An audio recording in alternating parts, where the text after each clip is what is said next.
the big play a year ago that put Belleville-Altoff in the lead for good in the fourth quarter and eventually knock off Rock Island-Alaban for the state championship in 3A. Today, two new teams will be vying for the state crown, the Robinson Maroons and the Addison Driscoll Highlanders. Hello again, everybody. I'm Ron Gleason, and welcome back to normal for the state football championships in 3A. As you can see, it is a very windy day here, and alongside me, trying to stay afloat with the breeze, is Jack McInerney, the head football coach at Oak Park High School. And Jack, we have two pretty evenly matched teams, both pretty balanced. Well, they really are. Statistically, they are balanced right across the board. They both play excellent defense, and as we look at the statistics, we can see how evenly balanced they are. The difference will come down to probably the competition of the schedule, as we'll see and talk about later on. Well, when you talk about statistics, you can talk about defense. And first of all, for Robinson, they come into the game with two shutouts to their credit in the postseason. Well, they've played excellent defense in the postseason, and this is one of the things that's carried into the state championship game, and they're going to have their hands full with the Driscoll Highlanders. And the Highlanders, you talk about defense, they have 3 shutouts in the postseason. They've only allowed 1 touchdown, not allowed by the defense. That instead was a long interception return. In fact, it was probably over 100 yards on the return. Well, I think it is a state record, but they do pride themselves on defense at Driscoll, and they have done a great job all year long, and they will be tested today with the no-huddle offense of Robinson. Indeed, a no-huddle offense, which causes tremendous difficulty for many teams, and Robinson has used it to its advantage. And for Driscoll, you can take a look at an offense that has 2 1,000-yard rushers. Well, they really are a very balanced offense at Driscoll, and they run both these backs extremely well. The quarterback is a key, but again, the no-huddle could create problems for Driscoll, and we'll have to see how they handle that. Well, they have a halfback, Driscoll does, by the name of Mike Kamienski, has 17 touchdowns. He's a tough one. He plays offensively. He's their leading ball carrier. He does the punting and he does the kicking, and he is a key for them as far as field position all throughout the ball game. And for Robinson on offense, they have 4 different players with at least 500 yards rushing. Well, they really do spread out their offense, and of course Elliott is the mainstay of that offense, but they spread out to 4 particular ball carriers, as we'll see as the game progresses. Well, it should be a great matchup, and to join us along the sidelines to check out the happenings during the game, Joe Passion. Let's go to Joe. All right, well, thank you very much, Ron, and I'll tell you, this is an interesting matchup. 2 teams from different parts of the state, as we see so often here. The Robinson Maroons of Coach Terry Roach with an 11-2 record coming out of Crawford County in southeastern Illinois, and as you mentioned, they swept through the playoffs with those 2 shutouts, victories over Mount Carmel, Newton, Herscher, and DuQuoin. And of course, as for the Highlanders of Driscoll Catholic, they are out of DuPage County, a western suburb of Addison near Chicago, and they also swept through their road to normal with the 3 shutouts: Lyle, Elmhurst, Immaculate Conception, Aurora Central Catholic, and then 21-0 over Virginia Valley. So it has been a hard-fought defensive road for both teams. Let's find out who they are and send you up to our public address announcer, Steve Adams. And now, ladies and gentlemen, introducing the starting lineups for tonight's Class 3A state championship game, featuring the Maroons of Robinson High School and the Highlanders of Addison Driscoll. First, introducing the head coach of Robinson High School, Terry Roach. Assistant coaches, Don Taylor, Dave Riker, Kirk Reardon, Jeff Barker, and Brent Owen. And now let's meet the starting defensive lineup. At left end, number 99, Mike Fisher. At left tackle, number 75, Sean Lawrence. At nose guard, number 69, Aaron Bolin. At right tackle, number 72, John Mahan. At right end, number 73, Brett Riggins. At linebacker, number 54, Curtis Bailey. At linebacker, number 24, Chauncey Mullins. At strong safety, number 30, Matt Elliott. At cornerback, number 28, Brandon Trueblood. At cornerback, number 5, Andy Jones. And at free safety, number 32, Jim Pat Odell. Those are the Maroons of Robinson High School. And now, ladies and gentlemen, introducing the Highlanders of Addison Driscoll. Let's meet the head coach, Gene Nudo. Assistant coaches, Frank Battaglia and Mike Lokensall. And now let's meet the starting offensive lineup. At split end, number 1, Corey Turner. At left tackle, number 50, Dan Hennessy. At left guard, number 66, Joe Coglanese. At center, number 63, Tom Saccone. At right guard, 61, Joe Angelino. At right tackle, number 65, Dave Shortino. At tight end, number 10, Rich Marks. At quarterback, number 7, John MIKA. At halfback, number 23, Mike BURZAWA. At flankerback, number 2, Kevin Burke. And at fullback, number 12, Mike Kamienski. Those are the Highlanders of Driscoll High School of Addison. And now introducing the officials for this class. You saw during the introductions the head coach for Robinson, Terry Roach, leave quickly. We'll talk about why in just a bit. But the conditions here, well, it is extremely windy as we head to darkness in Normal. It is 60 degrees, a very comfortable day. The wind's out of the south, 20 miles per hour, partly cloudy skies here at Hancock Stadium. However, it's been gusting much more than 20 miles per hour. The officials for today's game, let's check them out. The referee is William Kopp, the umpire Francis Grillat, the linesman Chuck Esposito, the field judge Richard Busher, and the back judge John R. Anderson. So the officials for this game. But how about the coach taking off in a hurry? What he did was go upstairs. He's not going to be on the sideline. Yeah, he didn't have a phone call there. He coaches from the press box, which is quite unusual in high school football. But being in the press box, he has the best advantage of anybody because he can see the entire field. The worst seat in the stadium is on the sideline where the coaches normally coach from. So he goes up in the press box and he is on the headphones to his assistant coaches down in the field. There's a shot of him right now. You can see the headphones on. He's got a great advantage being up here. In many cases, coaches they realize the advantage of being up in the press box, but being down in the field, they have a little more control of the situation, and that's where they'd rather be. Yeah, he'll be in communication with Don Taylor, his assistant coach, and kicking it off to get things started for this Maroon team will be Dave Cook. Cook, senior, 6 foot, 180 pounder. There you see the 2 deep men. The speedster, Corey Turner, has several touchdown returns this year, and Mike BURZAWA is right back there with him. So we're all set to go with the 3A state championship game. The kick, and we're underway. Very short, and it's touched. It's a free ball. But Driscoll recovers at about the 23-yard line. I believe they're going to hang on. Yep, and Driscoll will have it first down and 10, but very tough play. One of the up men touched it inadvertently, and at first it looked like Driscoll was unaware of that. Well, that could have been a big play real early in this ball game, and of course they're going to have to get good field position here because they're going to be tough punting into a very difficult win if they can't drive the ball down the field. Here's a good look at it right here. You never know how it's going to bounce on the turf. They come out with a slot formation to the right side. Corey Turner is the wide man. John MIKA barking out the signals. The handoff immediately up the middle at the 30-yard line and gets out to the 32-yard line. A quick hit. And CHAUNCEY Mullins, the man who brings down Mike Kamienski, who comes in with 1,200 yards rushing this year. MIKA, the quarterback, BURZAWA along with him in the backfield. You see Marks, the tight end, Turner and Burke are the wide receivers. The offensive line, Hennessy and Coglanese, Saccone, Angelino, and Shortino. Split backfield with a slot formation left side. And the give again will go to Kamienski, and he is nailed down at the gain of about 2 yards. Sean Lawrence, the weak side tackle, a number 3 tackler on this Robinson defensive squad, knocks him down. Well, again, early in the series, it's always a test. Get the butterflies out in a big ball game like this, but feel out the offense and the defense. Fisher, Lawrence, Bolin on the line.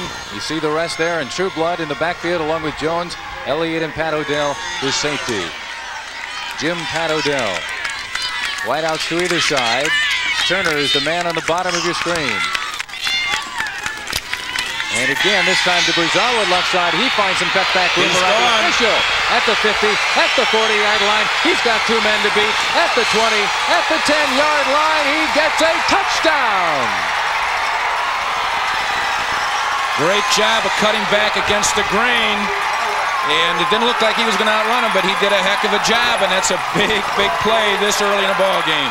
65-yard touchdown run for Mike Burzawa, who earlier in the playoffs had a 65-yarder against Aurora Central Catholic in their quarterfinal 42-0 victory. What an electrifying way to get this game underway. Well, again, he's one of that outstanding duo they have back there that both have over 1,000 yards in that backfield, and he shows you why. Great job of running. And they'll go for the extra point. It's Mike Kamienski to kick it, and it is good. So taking the opening possession, the Highlanders from Driscoll, and they take the advantage early 7-0 before Robinson even gets control of the ball. We'll be back.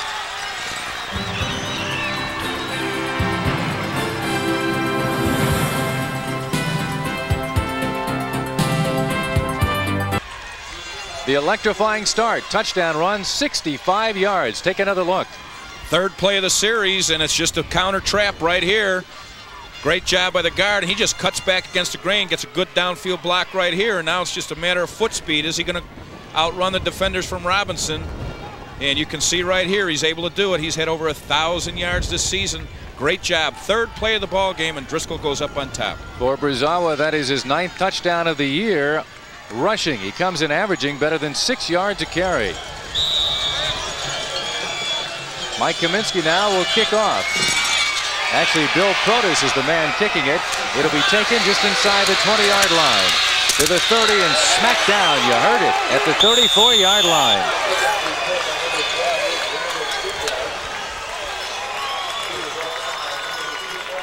Brandon Trueblood on the return.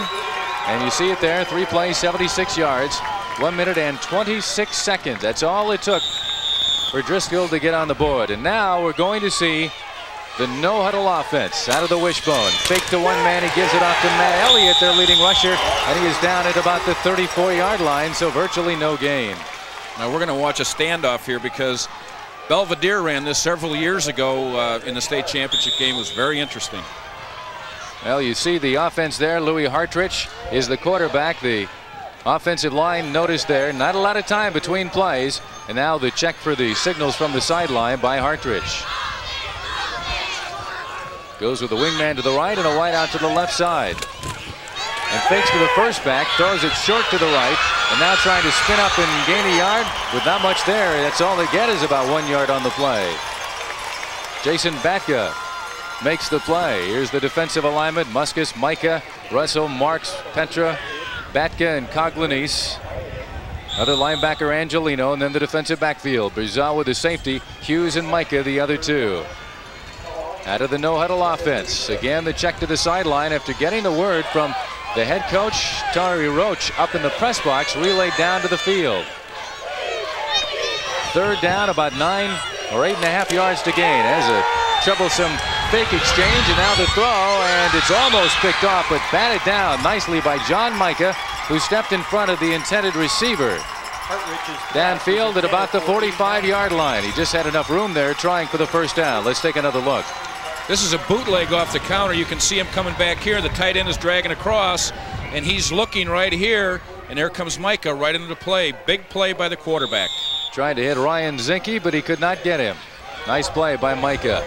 It is 4th down, and they will shift into a punt formation. Will this Robinson team much of the time? And here we will see it now. So the move back. The punter is Dave Cook. Heavy rush on. They almost got there.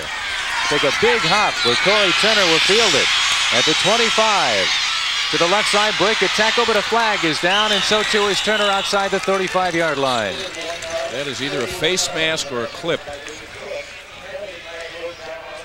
They will have the discussion on the field.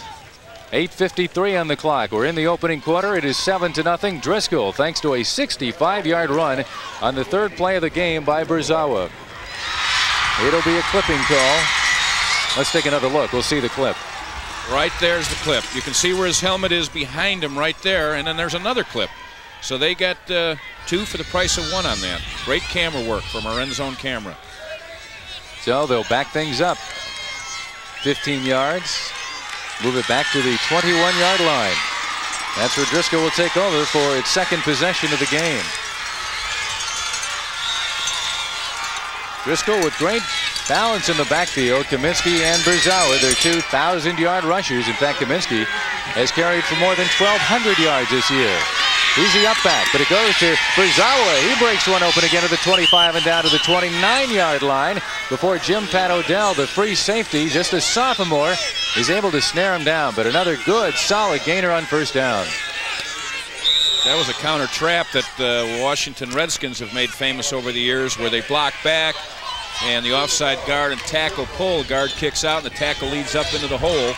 And it's a great play, and they did a nice job with it, gaining 8.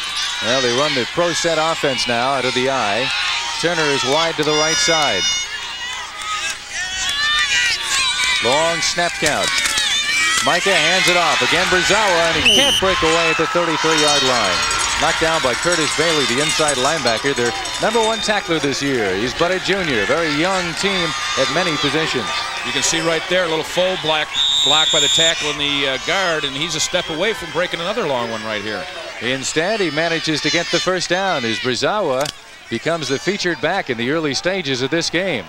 He gained nearly 1,000 yards a year ago. Slot left. Kevin Burke, the slot man, in motion to the right. Turner wide to the left. Out of the split, this is Kamienski. Cuts back inside the 35 to the 40-yard line. He gets a nice gainer. This offensive unit is averaging better than 6 yards a carry during the course of the season. A very good rushing team, and they're beyond the 40-yard line. Well, a big key to any offense is the job being done in the trenches by the linemen, and they average 201 pounds, and they do an excellent job up there. Extremely well coached. Second down, a long 2. Burke to the short side. Turner wide left. The give to the up back, and BURZAWA is down after gain of about 1.5 yards. He'll be shy of the first down. Lawrence made the play, and let's go down to the sideline and Joe Passion. Well, Ron, we talk about the great superstitions that always surround sports. One of the assistant coaches here for Driscoll, a class of '87 from Driscoll Catholic, Aram Hermes, is on the sidelines. You'll see him stalking around. He's got shorts on, wears gloves. He's been wearing them all year long. They haven't lost a game, so why stop now? Back upstairs, fellas.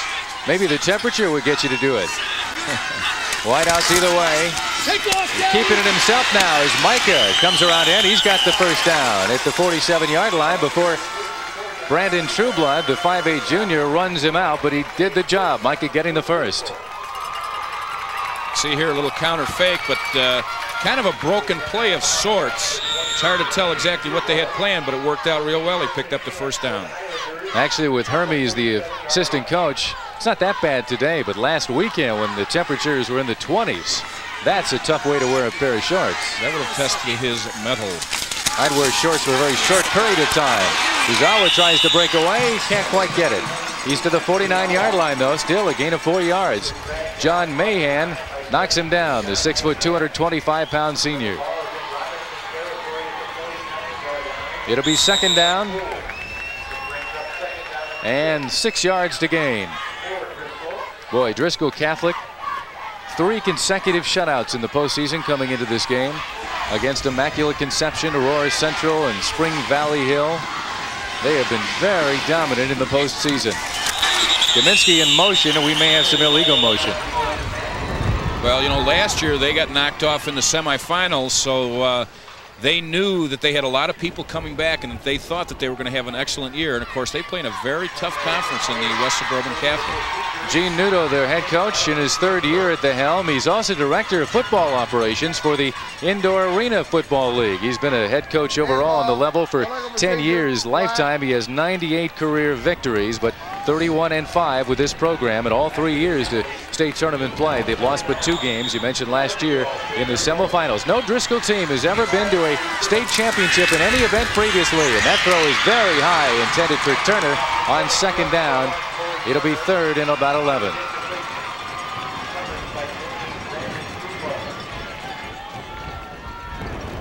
Ball caught on the sideline instead. That's Chauncey Mullins watching on the sideline, who somehow managed to make the grab. 5.5 to go here in the opening quarter. 7-0 the score. Driscoll on top and with the ball in the 3A state championship. Ron Gleason along with Jack McInerney with you. Center comes in motion. Back to pass goes MIKA. Heavy rush on.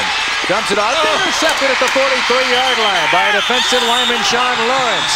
The 6'1 senior picks it off. Stepped right in front of the intended receiver. MIKA just tried to dump that off and loft it. He couldn't get it high enough in the air. He really never had an opportunity to set that screen up. They had people wide open, but that was just a great job by the defense there. But now we do have a flag on the field, but I believe it will be against Driscoll. Probably after the interception. But credit Sean Lawrence. You don't see too many defensive tackles pick off passes. But that's what Lawrence has done right there. Shows great mobility on his for a 212-pounder. He really does a great job. And we can watch him right here. He does a swim technique. You can see him right there, and he starts sliding down the line of scrimmage, and right there puts that big paw up, and the ball falls right back into him. That was an illegal receiver downfield. The penalty has been declined, so the ball will belong now to Robinson. Again, working out of that no-huddle offense. Louis Hartrich, the quarterback. Behind their center, Jerry Courtney. First team all-conference in the Apollo this year. The center, 5'9". Hartrich, 6'2". You see two slots, the spread offensive look. Let's listen. Up the gut for a gain of about 3 yards. The carry by Dave Cook, who comes in with 563 yards rushing for the year. There's the signals being given to the quarterback right there. There's a decoy coach giving signals, and then a regular. So there's two people giving the signals there. Now he's looking over. Again, you can see coach calling the play down there, and the signals coming from the sideline from the assistant coaches. Second down, about 6. Out of the wishbone backfield with a slot formation right. In motion goes Dave Cook, and now stops to be a tight end. And now in motion goes Jason Murray. On the option, it'll be a pitch back to Matt Elliott's got some room at the 35, turns around and still on his feet, spins away at the 25 and down near the 24-yard line. What a run by Matt Elliott. Broke a couple of tackles along the way. Interesting concept there as far as offense. We can see he ran another man in motion, comes down with the speed option, and they've got too many people out there on the Driscoll defenders. Nice job of running right here. Watch the cutback. Great effort to pick up a first down for Robinson. And here now is where the no-huddle comes into play, as Driscoll was back scrambling to set things defensively. They use two of their defensive players to call out their signals. The tackles are calling out the blocks. The center calls out what the defense shows. And the quarterback calling out the snap count. Quick hitter. He's got his man, Quinones, at the 20-yard line, wrestled down at the 19. MIKA in on the stop, along with Joe Petro, the outside linebacker. He's a 200-pound senior. The completion going to Chris Quinones, a 5'6" senior. Just a little quick slant to the slot man right there. The safety was playing a little too far off, and he picked up 6 yards. We'll call it a second down and 3 with the ball at the Driscoll 17-yard line. Robinson trailing 7-0. The give goes to the second back, cutting through to the 15, the 14-yard line, Jason Murray. As Robinson continues to march downfield. This has been set up by an interception by Sean Lawrence.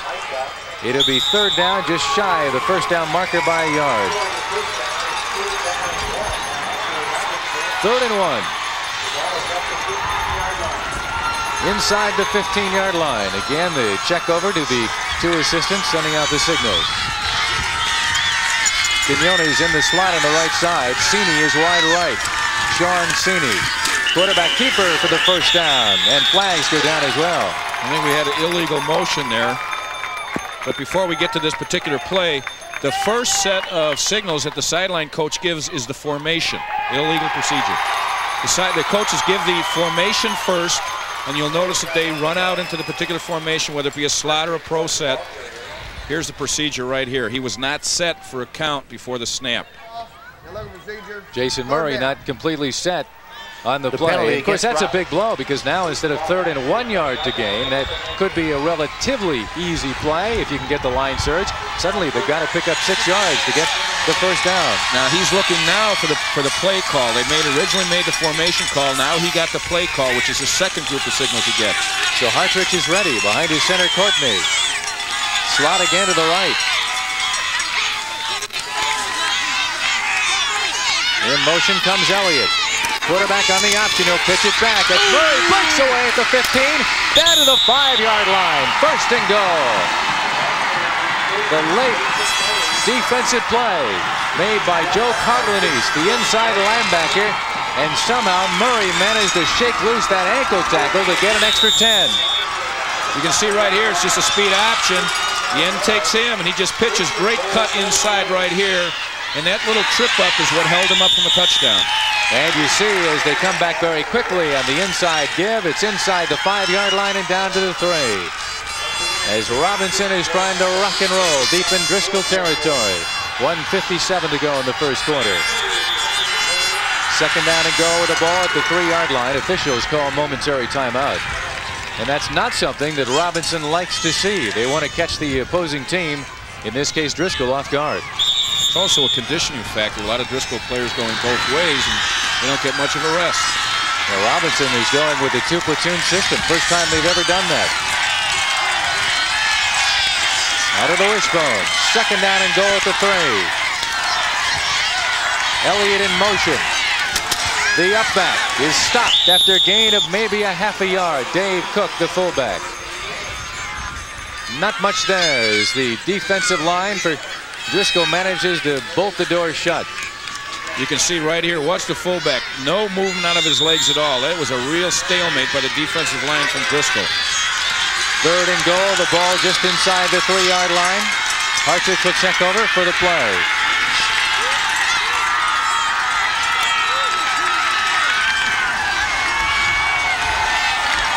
See right there, he's calling the play to the lineman. A fake on the option. He breaks away from one tackle, tries to dive ahead, but he is short of the goal line. He's down at the 1-yard line. Jason MIKA made the tackle as Hartridge was able to slip through the arms of one defender, but he still stopped shy of the goal line. This was a miscommunication here. I think the fullback was supposed to hit here, went the wrong way. You can see the fake that he's looking for. It was a broken play, and he just made something happen. Fourth down and goal at the 1-yard line. CHAUNCEY is wide to the left side. The wishbone backfield. Hartridge fakes, pitches it. Elliott, easy touchdown. Matt Elliott with his 14th touchdown of the year. And he had clear sailing around the left side thanks to a terrific inside fake to Dave Cook. Elliott is 5'6", 135 pounds. He's a little guy, but he's quick. And that time he didn't have to worry about anybody trying to tackle him. Well, they had a wide out on that side, and they took him right out of the play by the formation. There was nobody there to take the pitch man. Now let's see if they go for 1 or 2. They do tend to shift into formation. They will be going for 2. Hartridge is the holder. Dave Cook will try the extra point snap. And it is good. We have a tie game with just 17 seconds remaining in the opening quarter of play. A 7-7 tie. And again, turnovers will kill you. And Sean Lawrence had picked off a pass to set up this touchdown. Now, if you look at it, you'll see that somebody takes the quarterback, but nobody takes the pitch man. Watch right here. Fake to the fullback. Everybody's on him. It's a load option. They block the end. Nobody on the pitch man. And that's what results in a touchdown. Options puts a lot of pressure on the defense. Fake to the fullback here, the load man, which is the lead back, blocking the end, and there's nobody on the pitch. Touchdown. On the option, Louis Hartridge, Terry Roach was telling us that really when you select an option, it's not so important necessarily to get the best athlete, but more to get someone intelligent and is a good decision maker, and he's #1 in his class academically. Let's go down to the field and Joe Passion.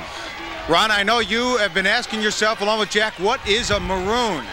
Well, they've been playing football since 1897 at the home of the Maroons, and the story I'm told is a women's club in the 1890s made maroon jackets to give to the high school football team when they first started playing, and thus the name stuck. But the principal insists that what a maroon is a winner. Thus far, they're playing up like that. Back upstairs, fellas. I was afraid, Joe, you were going to talk about the Three Stooges for a minute. Isn't that their slogan? What a maroon. It's a short kickoff. Looked like they might have been almost thinking kind of a duck kick, and the flag is down. I don't think they were looking at it onside there. I think they were just trying to keep it away from the deep man. There's a good reason for that. Corey Turner, who wears #1 on his back, is the deep threat. He has returned a couple of kickoffs for touchdowns this year. He's like the Rocket Ismail of this Driscoll team, and they do not want Turner to get the ball in his hands. No, and they get good field position, because when a kickoff goes out of bounds like that, you can have the choice of having it re-kicked or take it where it goes out, and they get excellent field position here, so they decide to take the ball right here on the 37-yard line. So Driscoll will have it in great shape. In a 7-7 tie, we have but 17 seconds remaining here in the opening quarter of play. The 3A state championship game. We still have the 4A title game tonight, 5 and 6A tomorrow. All games coming up live here on Sports Channel. At the 37-yard line, Turner is wide to the right side with a man in the slot. Second back, Kamienski gets it beyond the 40, down at the 42. Curtis Bailey, the inside linebacker, nabs him. Well, 10 plays after that interception, and Elliott scores from 1 yard out. A 5-minute and 10-second drive, 40 yards. So they eat up the clock and just worked it to perfection. Well, and the clock has now been eaten up here in Normal, which means that the first quarter is history. So we'll take a break. We are all tied up 7-7 in the 3A state championship.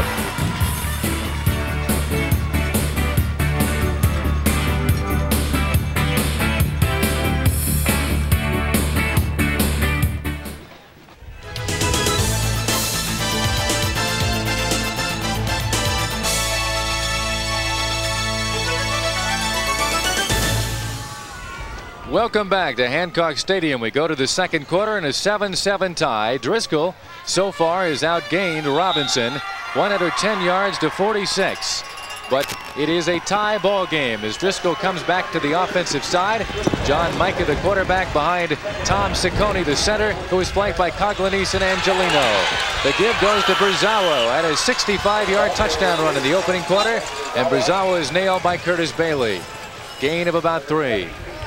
Got a good mark on that one. As you notice, all the helmets here by Driscoll and even with Robinson, all of those are motivational stickers that are put on the helmets for certain goals that have been reached, whether it be individual or team goals, and that's done every week, and that's how they accumulate all those decals on the helmets right there. So 3rd and 3 with the ball down at the 45-yard line. Wideouts either way. Burke left, Turner right. Kamienski, the fullback, busts away from one guy inside the 50, 45, and boy, did he carry Aaron Fitz, a 5'7" senior inside linebacker, carried Fitz and gave him Fitz. About 5 yards, he carried him along the way. Watch the guard pull right here, number 66, just a little inside trap, does a nice job. Doesn't get his helmet across, but it's a great effort by Kamienski to make the big run on the first down for Driscoll to keep this drive alive. Set it down at the 44 of Robinson. Highlanders in possession. This snapback pitch you hear to BURZAWA at the 40. Breaks the tackle, 35, still on his feet, and he is finally wrestled down by the neck of his collar. Jim Pat Odell, the free safety, who had a big hit in last week's game against Spring Valley Hill at the very tail end when he hit the defender, the offensive player, so hard the ball squirted about 20 feet in the air, and he makes a saving tackle here. Well, this is just a quick pitch with the guard pulling out in front of him, and you can see that he's got excellent speed, but more than that, he's got great power. Both these backs do a great job of running and complement each other quite nicely. Believe it or not, BURZAWA already has 107 yards rushing. We are less than 2 minutes into the second quarter. First down and 10 with the ball at the 23-yard line of Robinson. This is Kamienski, and he is brought down from behind at the 21-yard line. Ankle tackle by the weak tackle, Sean Lawrence. Put it at the 20. Gain of about 3 yards. It'll be 2nd down and 7. Kamienski coming in. Against Spring Valley Hill last week, had 100 yards rushing. Had 110 the week before. He has scored 4 touchdowns the last 2 games combined. The give goes to whom? The right side, I think that's BURZAWA got it. Good fake by MIKA, and Aaron Bolin brought him down. Right now, let's go down to the sidelines and check in with Joe Passion. Joe? All right, I want to show you the back of number 77's head, his helmet. Actually, there are 3 different symbols that they use on the back of the Driscoll helmets. The skulls are for defensive plays, the stars are for big offensive plays, and the footballs that are back over here are for wins and big plays that led to wins. Driscoll keeps a lot of motivational on the back of their helmets to remind them what they're playing football for. Here's some motivation. 3rd down and 5. The give goes up the middle. Kamienski with a carry. He gets down to the 13-yard line, and he's very close to the first down marker, and he's got it. John Lawrence again makes the tackle. First down for Driscoll as they try for their 2nd score of the day. Well, that offensive line is really doing a good job for Driscoll. They're doing a lot of fold blocking, trap blocking. They're running a lot of different blocking schemes at Robinson to keep them off balance, and they're doing an excellent job. Kevin Burke wide left, Turner off to the right side. And you see there, BURZAWA in for the touchdown. Just a quick pitch right there where he had the guard pulling out in front of him, and the wide receiver cracked back on the strong safety, and the guard kicked out in the corner, and he turned up inside that lane for their 2nd touchdown. BURZAWA is having the half of a career. He is sensational here in the early stages of this ball game. 9:19 on the clock in the 2nd quarter. He has scored a pair of touchdowns, the 65-yarder now from 12 yards out. There he is, BURZAWA now with 10 touchdowns on the year. About 1,200 yards rushing for the year. He came up halfway through his sophomore season. Last year he gained just under 1,000 yards. 5'9", and every inch doing the job. Snap was a bit high, but he gets it down, and the kick is good. So Addison Driscoll takes the lead 14-7 with 9:19 to play in the 2nd quarter of the 3A state championship here in Normal.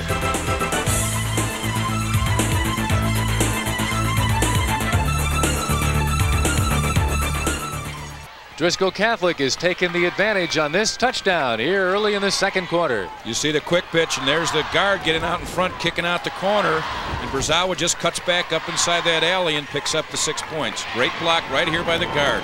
The best part of that is he's out in front of the back using good speed. Not so much the block, but the fact that he was able to screen off that defensive back and allowed BURZAWA to turn up inside. Coglanice with that block, the 5'10" junior, a 2nd-year starter, so he still has a year remaining of eligibility at Driscoll. The kickoff goes very deep into the end zone. We do have a wind at the back of Mike Kamienski, but he got a leg into that. Mike Ditka, look down in Bloomington for your help for Kevin Butler. Too late. They've already activated Chris Gardocki, the rookie out of Clemson, 3rd-round draft choice. And here we talk about threes. We're talking about a championship, 3A championship. This Robinson team was in the playoffs back in 1989, lost in the opening round. This is only their 2nd trip to postseason play and gunning for a crown. At the 20, it's 1st down and 10. A fake, and then the give. Going up the middle for a gainer of about 2 yards, and that is all. Nailed down by a trio of tacklers by this Driscoll defensive unit, which has chalked up 3 consecutive shutouts. Dave Cook gets a pair. Well, they're trying to run that fullback up inside. As you can see right here, it's just a trap. Right here, just a quick trap with the fullback. They're trying to keep the tackles inside and those linebackers so that they eventually can get outside on the option. You have to keep them on us inside by running the fullback up the gut once in a while. 2nd and 8. Rear Hartridge calling out the signals after the shift by Cook. The give goes to the first quick back going beyond the 25 to the 27-yard line. And knocked down there. Getting up out of the pile is Jason Murray, who averages 5 yards a carry. Murray, according to his coach Terry Roach, is not fast, but he likes to hit the holes quickly, and he's excellent blocking back, although he's only 5'6", 135. 3rd down and about 4 to go now for Robinson. Officials timeout for equipment repair. So that's the difficulty. Get something taken care of as one of the Driscoll players runs off. That's Pat Brown. Has to get some adjustment done to his shoulder pads, it appears. So the equipment man will take care of that. 3rd down. And after the fake, it goes to Elliott around the left side. And he is very close to the 1st down. And boy, was he pushed out. But he springs right back up. There's some rocking and socking going out there. John MIKA coming up from his safety position. Let's take a look right here. Number 7, right-hand part of your screen. Watch him fend off the blocker, come up and make the big hit right there with the shoulder, knocking him out of bounds. John Mika, quarterback, and also a strong safety. Well, it is going to be 4th down and short. And they will make a shift here and undoubtedly punt the ball away deep in their own territory, considering. And generally, again, they will shift into a punt formation. The punter is Dave Cook, but they always have the option, if they see something, to change their mind. And this is something that Driscoll has to think about. In fact, now Louis Hartrich wants to think about it, along with head coach Terry Roach. The timeout is called. But when you shift into that punt formation, they have 2 backs there the whole time. The quarterback is there, especially in a short yardage situation like this. A lot of opportunities if they can see something there, especially maybe some wide line splits, if nothing else. Well, that's a basic key to it, but where they're at right now, you can rest assured that the chances would be too great for them to go for it now. Had this been later in the game and it was closer, whatever, they probably would. But in this situation, what they're doing with the shift is they're hoping that possibly Driscoll will jump offside, because they only have 4th and 1, and you get a little anxious, they jump offside, you pick up an easy 1st down. You see Gene Nudo with his squad in his 3rd year at the helm of this team. Now, they are undefeated on the year, 13-0. They began this season with 3 straight games against teams that made the postseason: Elmwood Park, Nazareth, and Marion Central Catholic. They've had a very tough schedule, and look at how tough they have been in racking up yardage today. 168, about 3 times the number of yards that Robinson has been able to amass so far. And that accounts for the 14-7 advantage that the Highlanders enjoy right now. So 4th and short, back on the field. And again, they will shift. No, they will go for it. And the quarterback keeps it. Let's see if they got it. They had to get only to the nose of the 30-yard line. That's a tough one down there, and it depends on the mark. Looks like they're going to give it to him. Yep, they got it. 1st down. Boy, a risky move by Terry Roach, but one that does pay off. Living dangerously, but it's a state championship. A little surprised at it, but he got it, so that's a big thing. You'd be a lot more guessing. That'd be a good place to be right now if he didn't get it. Looks kind of calm for a coach that just went for it on 4th down and short. Yeah, but he's calm because he made it. Yeah, exactly right. Well, he talks about how he likes his team to have fun. He said one of the reasons he's gone to this no-huddle offense, everybody on offense has fun. They all get to make these various calls, and you see the coaches along the sideline giving the fake signals and the real signals, and everybody really gets an opportunity to keep their head in the game and just enjoy themselves. And indeed trying to enjoy themselves right now, but trailing 14-7. Maybe a blitz on here. Nope. Batka is going to back up. He is coming here to cover the runner, and he brings him down. Matt Elliott. Batka, the 6-foot junior 200-pounder, was spraying right in that area, and he was all alone. There was no one there to watch him from the offensive side. I think he was supposed to pitch it to the second back, 42, and he pitched it to the lead back. He's going down the line. He doesn't look back. He just pitches it. He uses peripheral vision, but that looked like a broken play. I think that was supposed to be a lead option. He was supposed to pitch it to the second back. On this windy evening in Normal, a loss of 2 yards, 2nd down and 12. The wishbone up back. Now Dave Cook shifts over to be tight end. The give, no. Quarterback keeper, and he will leap his way to the 35-yard line. Hartrich does. Knocked down by inside linebacker Joe Angelino. Angelino, a 205-pounder, but his coach says he is strong enough. He benches 320 pounds.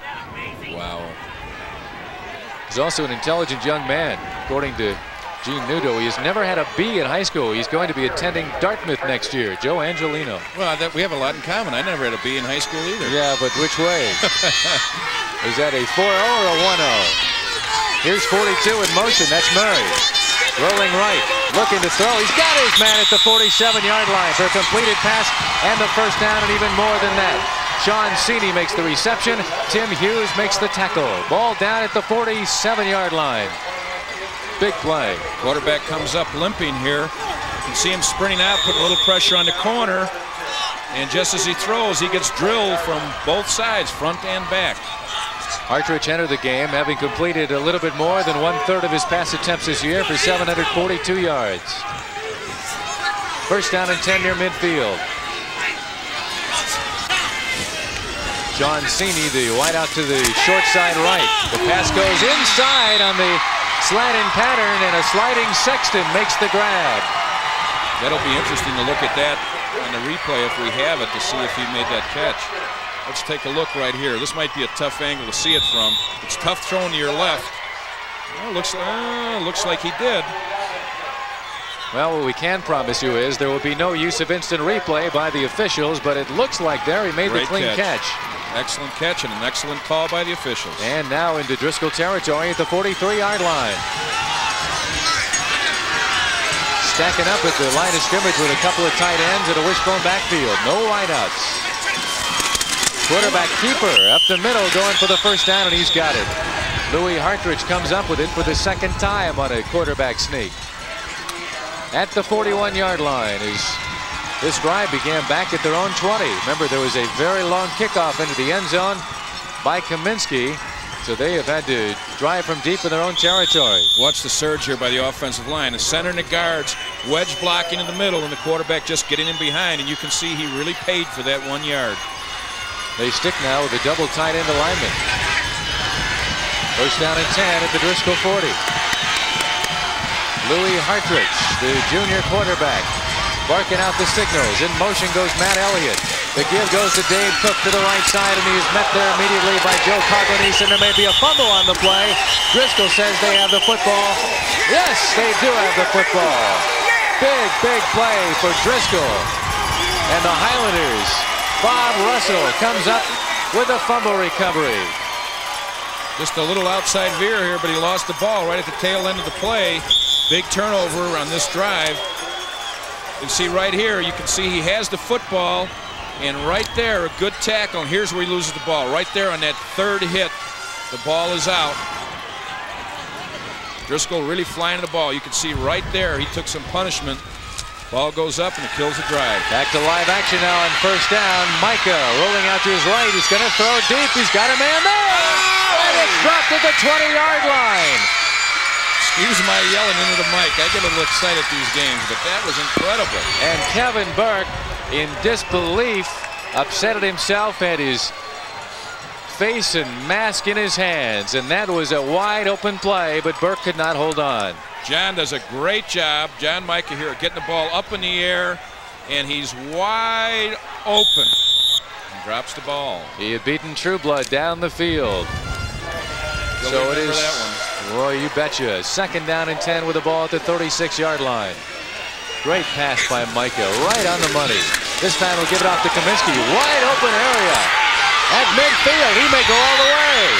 At the 30. Nobody to worry about. Touchdown. Just a lead draw, trying to pick up that yardage, and they end up with a big play. 64-yard touchdown for Mike Kamienski. This Driscoll team has been exploding from the line of scrimmage.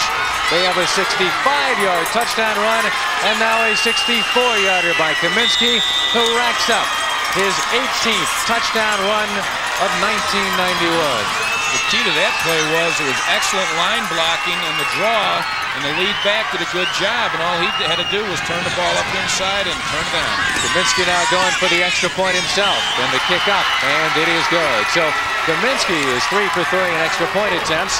He has rushed for 105 yards. We mentioned coming into the game, 2,000-yard rushes for this team, BURZAWA and Kamienski. We can see why. They each have over 100. We're still in the first half. We got 4 minutes yet to go till halftime. And they really do balance it up. One's inside, one's outside. They complement each other extremely well. Gene's doing a great job of play calling here to keep them off balance. You can see the lead draw right here. 23 being the lead back on the draw. Great blocks downfield. And now it's just a foot race. And he's got enough speed to make the run, and it's big plays for Driscoll. And here comes a great block on the play as well. This is Turner. Corey Turner, 5'8", 150-pound senior, does a great job there of pancaking the Robinson defender, and Kamienski's off to the races. And that whole series set up by the senior Bob Russell on the fumble recovery, the transfer out of St. John's Military Academy in Wisconsin. So they're taking advantage of it. And look at Mike Kamienski on the sideline getting some oxygen, much needed after that long run. I don't know if we're quite in Denver's mile-high territory, but after going 64 yards, you need a breather, and he's taking one now. The kickoff goes to the goal line, and can't run it out in high school football. Guess he had 1 foot back. Ball automatically come out to the 20-yard line. Let's go down to Joe Passion on the sideline to talk about that oxygen. Joe? Well, while Mike Kamienski gets some really good fresh air over here, some oxygen, some O2, we're used to seeing that major college and NFL telecast on the sidelines. Most high school teams, though, don't have an O2 tank on the sideline. Interesting note, the trainer for Driscoll, Randy Arnold, says sometimes they use it just for psychological reasons, to let the kids know they need it when it's there, one little pump, and they feel like Superman. Back now onto the field. All right, Joe, go take a pump. This is Hartridge taking the snap, and around the left side, he gets beyond the 25-yard line, actually just shy of the 25.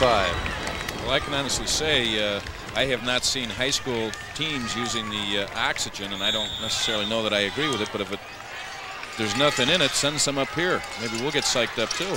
Boy, that's a short series for the touchdown. 2 plays, 35 seconds. Thank you, says Gene Nudo, the head coach at Driscoll. No thank you, says Terry Roach, the coach who's up in the press box watching this game, the head man for Robinson, watching Hartridge take the snap. On the option, Hartridge will keep it, turns it up 30, 33-yard line, goes nose to nose with John Mika, his counterpart number 7, and the man who also plays quarterback for Driscoll. So the two QBs go head-to-head, and at the 33-yard line, it's a first down for Robinson. Well, Driscoll is extremely well coached defensively because they're matching up against this no huddle. They're making their own calls, really based on the formation and not necessarily any play or any situation as far as down and distance. The Maroons also forced to work against the wind here in the second quarter. Quinones wide to the left side. Back to pass. Looking right. And diving attempt incomplete, intended for CHAUNCEY. He did just barely get beyond his defender, Tim Hughes, the cornerback, the 5'9" junior, but the pass led just a bit too much. You can see the fake going one way, and he turns back going up. He's hoping that the cornerback will start taking an angle to the middle and release on this fade route, but he doesn't. Great effort here to make the catch, but a little too far. CHAUNCEY, their speed guy, who runs the deep routes for this Robinson team, just fails to barely get a piece of it. Actually did get a piece of it, he failed to get it. 33-yard line. It's second down. Fakes a quick hitter and now goes deep. Got a man there. It's Cini at the 40. He tries to break away from his one man, and he's snared down at the 30-yard line. Mike BURZAWA knocks him down. And we got a flag on the play, and I think it'll be a unsportsmanlike, which will add 15 to that play. Flag came down as BURZAWA brought him down. Late hit.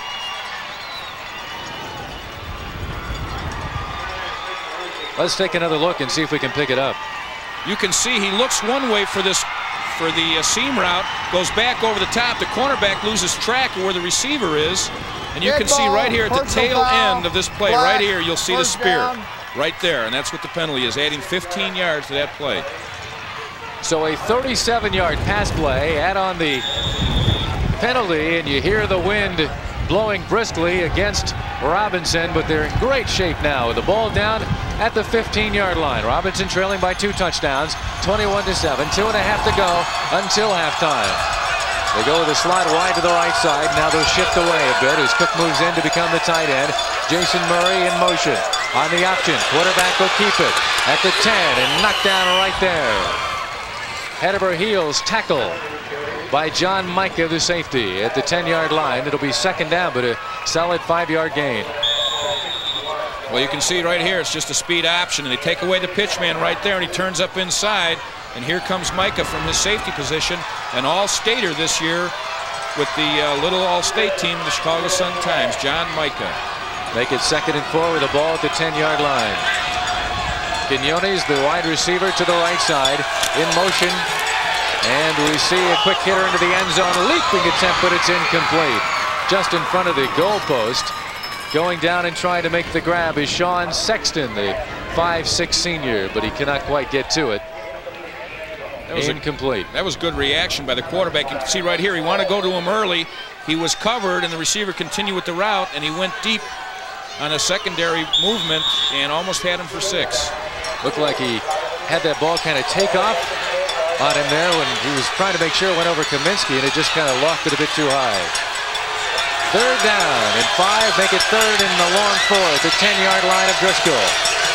The Maroons with the ball, rolling left. The quarterback has it blocked away as Hartridge tries to get it off. And is it Muskus who got a piece of the ball? Yep, reaching up and batting it down. Well, it's pretty difficult for a right-handed quarterback to sprint to his left, but that was to the wide side of the field. They wanted to stretch the defense, but it's very difficult, as you can see right here, to try and turn your body. But he just threw it right into the chest of one of his own offensive linemen. Yeah, it looks like Dan Richard was the man who had it bounce off. So it's 4th down at the 10-yard line. 4th down and about 4.5 yards to gain. Crisscross backfield. He'll throw back the other way. He's got his man complete. Did he get enough for the first down is the question. Matt Elliott. He was brought down by Mike Kamienski. He is very, very close, but I think he'll be shy by inches. I would agree with you there. I think it was a great tackle that held him from getting that first down. He goes one way. It's a counter play going back to the back, coming out of the backfield right here. A great tackle to hold him back. And all he has to do is get across that line for the first down, and I don't think he's going to make it. Well, he may have it. Let's see. They bring the chains out. Nope. And Driscoll has held. Outstanding defensive play right there. So the Highlanders will go back on the offensive end in their own territory deep, but only about a minute and a half left in the first half. So a great defensive stand there once the Maroons were able to get deep into Driscoll territory, while Gene Nudo's defensive unit able to do the job. His defensive coordinator, Frank Battaglia, has been on the job since 1981. Well, that tackle, as we look back on it, the ball game stays as close as it is, could have been the big play in the game, stopping him on that first down. 1st and 10 at their own line. Turner wide to the left side. The give to the up back. Kamienski breaks a tackle. 15 down to the 20. Matt Elliott on the defensive play, but Kamienski gets 14 yards on the carry. What a game. Center and the guard right there. Great job by the offensive guard in shielding his man off. Number 66, Joe Calisi, doing a great job. Let Kamienski run up the middle for a big first down and get him out of the hole. 9 carries for 118 yards from Mike Kamienski, who also has a 64-yard touchdown run to his credit. Inside a minute to go till halftime. Mika gives it off to Burzawa, who's got 2 TDs today. He is shy of the first down by a couple. Mullins makes the stop, the inside linebacker. Watch the right guard here pulling. They're blocking down. Right guard and right tackle counter trap. Guard kicks out. And he just turns up inside and picks up 5 yards. Going to 2nd down and 3 as the wind continues to whip around here at Hancock Stadium. Mika gives it to Kamienski. He's got the first down to the 32-yard line with 12 seconds on the clock till halftime. That may be the final play unless we get a timeout call. The officials call time simply to move the chains here. 21-7 the score. Driscoll on top. Each side is committed a turnover. Each turnover has accounted and led to an eventual score. Turner now comes wide to the left side as the clock ticks down. Let's see if they'll get a play off. They do. Mika back. He's going to go deep for Turner down the left sideline. It is incomplete. Overshot him just a bit on a tough play. In any event, a prevent defense put on by Brandon Trueblood as the first half comes to an end. And a very successful first half with the #1 ranked team in 3A. All season long, AP has had this Driscoll team atop the heap, at least in the rankings, and right now atop the heap in the 3A championship game with a 2-touchdown advantage. Well, you know, statistically, it's really interesting how well the 2 backs for Driscoll are doing. Both Burzawa and Kamienski have well over 100 yards each in this first half. The key to it has been the offensive line again for Driscoll. They've done an exceptional job of blocking using different schemes, changing up the blocking schemes. It's not just base blocking, they're cross blocking, they're full blocking, doing a lot of different things to keep Robinson off balance, and they're really moving the ball, and the backs are running exceptionally well. You want to talk about how great a blocking performance the offensive line has put together. Driscoll has rushed in one half of football for 257 yards. A remarkable performance, and the statistics will show it. We'll get to that a bit later on, but right now, let's go back down to the field and Joe Passion. Joe? All right, thank you very much. You know, Terry Roach is upstairs coaching from up there, and the defensive coordinator, Don Taylor, is doing it from down here. Just some quick observations about the first half, Don, and the adjustments you feel the Maroons will have to make offensively. Offensively?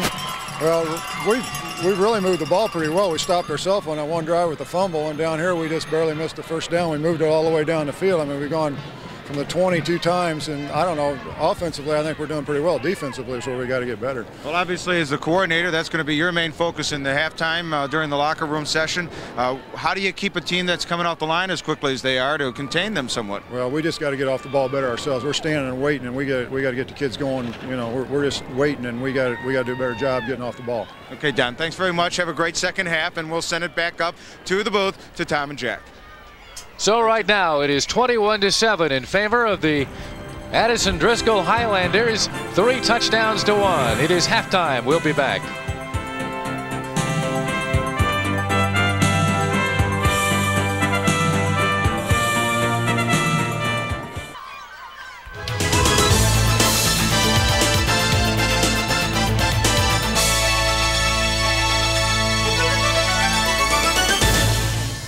Halftime of the 3A state championship here in Normal, with the Driscoll Highlanders leading the Robinson Maroons 21-7. Ron Gleason back with Jack McInerney, and so far in this contest we have seen some electrifying rushing play by the Driscoll Highlanders. And let's take a look, Jack, at exactly how the scoring plays occurred, because it took only 3 plays for the very first score of the game. Well, BURZAWA on a 65-yard run did a great job. 3rd play of the game, and really set the tempo for their running game in this first half. They've rushed for over 270 yards. And, of course, then in the second for Robinson, Elliott on a 1-yard run. But the key has been Driscoll's running attack has been awesome. Sean Lawrence set that up with his fumble recovery to tie the ball game. And then in the second quarter, 2 uncontested touchdowns, if you will, for this Driscoll squad. Well, again, BURZAWA on a 13-yard run. And then after a play that about a 60-yard pass that was dropped when he was wide open, they come back with the draw play to Kamienski, and he goes 64 yards for a touchdown off the draw. Well, Kamienski and BURZAWA each have better than 100 yards rushing, better than 250 yards as a team that came in averaging better than 6 yards a carry during the course of the season. And keep in mind, is the opposition here, Robinson tries to get a score on the board. This Driscoll defense has allowed only 1 touchdown, and now in the playoffs, the defensive side 1 TD, and that's the defensive score, or rather the score by Robinson that we've seen today. When we come back, Joe Passion will be chatting with Don Robinson, the Associate Executive Director of the IHSA, in charge of football operations. Halftime, it's Driscoll in control.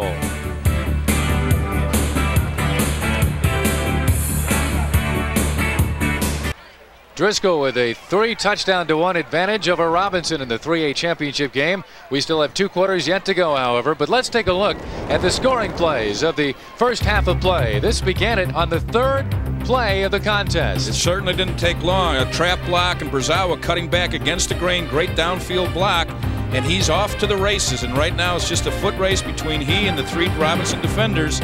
And he's got enough speed to break it all the way. 65-yard touchdown run in the 3rd play of the first quarter. Now, on the next possession for this Driscoll team, MIKA went back to pass, but it'll be picked off. It's picked off in the flat here. Watch that big paw going up. Big interception right there, and that turns the tide for Robinson in the quarter that leads to their first touchdown. Indeed, the pickoff by Sean Lawrence, and now we go to Robinson's chance to tie the game. We can see it's an option play. The wideout just takes out the man outside. He runs up inside for that 5-yard touchdown run. To the second quarter, and again Driscoll scores BURZAWA's 2nd TD of the game. Khaleesi on a great kick-out block, and he turns up into that alley and makes the touchdown. And with 4 minutes to go, this was the big hitter. There's the draw. BURZAWA leading on the lead draw, and Kamienski now just outrunning people right here. Those are the 2 tandems right there. Those are the 2 backs that are doing it all for Driscoll at this point. And there's Kamienski on that 64-yard touchdown run. Well, you say the 2 backs doing it all, but they're only doing it all because the offensive line is doing it perhaps even better. Well, absolutely. It all begins and it all ends with the people up front, both offensively and defensively. They don't get a lot of publicity, but in games like this is where it pays off. The linemen in the trenches. Well, indeed, you take a look at the names for this Addison squad. The Driscoll Highlanders, Hennessy at 205. Not a particularly big offensive line. Coglanies at left guard is 202 pounds. Ciccone, the center, only 175. Angelino at 205, the right guard. Chertino at 180. In fact, they're outsized here by Robinson on the defensive side. And here you see Robinson from the Apollo Conference, their athletic director, the same man who coaches them, Terry Roach, up in the press box. An enrollment of 506 overall coming into the contest, and their first time ever in a state championship game for the state football playoffs. And as for Driscoll, let's take a look at their facts. You see a much smaller enrollment. Of course, a private school out of the Suburban Catholic Conference. Jack McDonald, their athletic director, and their head coach, Gene Nudo, in his third year at the helm, and he's got his team charging heavily here at halftime. We will take a break and be back as we continue here in Normal with a score: Driscoll 21 and Robinson 7.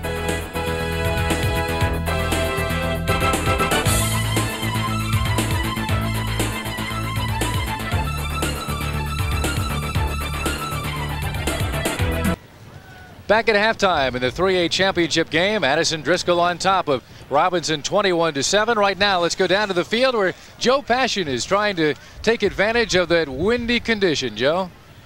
It has been weather conditions that are actually a little bit abnormal for down here. It's always been windy in central Illinois, particularly here in the Thanksgiving weekend of November during the high school football finals here at Hancock Stadium. Although, unlike previous seasons that I've been here in recent years, it's not raining, it's not snowing, and it's not at least 60 below zero with wind chill factor. But as you can see, this wind is really blowing havoc into the game plans of both teams. You've seen that if you've watched any of our telecasts here from Hancock Stadium here throughout the day. A lot of people have been asking me because they've been seeing players slip down on the turf. Well, one thing that the players are doing here, and this is the case of all 6 teams that we have seen play here today already, is the players are not accustomed to playing on turf fields, on AstroTurf, and rather they're more accustomed to playing on natural grass. And certainly in recent weeks, because of the weather in October and November throughout all of Chicagoland and up and down the state of Illinois, it has been treacherous, muddy, and very frozen turfs, so they've had a lot of different shoes to wear. Here you're seeing on the sidelines, kids are wearing gym shoes, basketball shoes, running shoes, tennis and court shoes. Some are wearing turf football shoes, and others are just simply wearing the same old shoes they've been wearing all season long. We've had about 4 players who have left the games already played here today with twisted ankles. And I think it really comes down to, one of the trainers was mentioning to me earlier, they feel the kids just are not accustomed to playing on the AstroTurf. One other note about AstroTurf too is down here on the sidelines, it's still rather moist along where the field is. But out here, as you get out toward the field, it's very dry. The wind has dried the field from previous dampness during the week. So really, any slippage that's going out in the field is just the players not being accustomed to turf. Ron? Joe, we might have mentioned that this Robinson team, during the course of the week on Tuesday to Wednesday, they practiced on the turf at Indiana State, which has also loaned them the turf shoes for their use for this game today. So you're right. I mean, all the teams finding different ways to counteract and deal with the fact this is artificial turf. The interesting thing too, Ron, is all the high schools that play here, and this is an annual treat for everybody, is they get to go to a major college AstroTurf field and practice there for a day or two before coming down here. But then it's really up to the individual players whether they choose to take an AstroTurf shoe or a football shoe or a gym shoe. And most of the coaches have been asking them to wear gym shoes because that's where they get the best turf. Just to give you a clear indication, this being the second year I've been down here on the sidelines for Sports Channel, even I brought my turf shoes. So I've got to have good footing down here too. You'd hate to see the announcer slip and fall on his butt during the middle of an important report, right? Well, I don't know. We might kind of enjoy watching that. All right, guys, back up to you. We'll be back with the coaches and more of the second half coming up in a moment. In the meantime, we'll send it back up to Ron and Jack. Okay, Joe, I want to know, though, how many times you've changed your shoes over the last couple of days here. Let's take a break. We're at halftime of the 3A state championship game. The score is 21-7 in favor of Driscoll Catholic.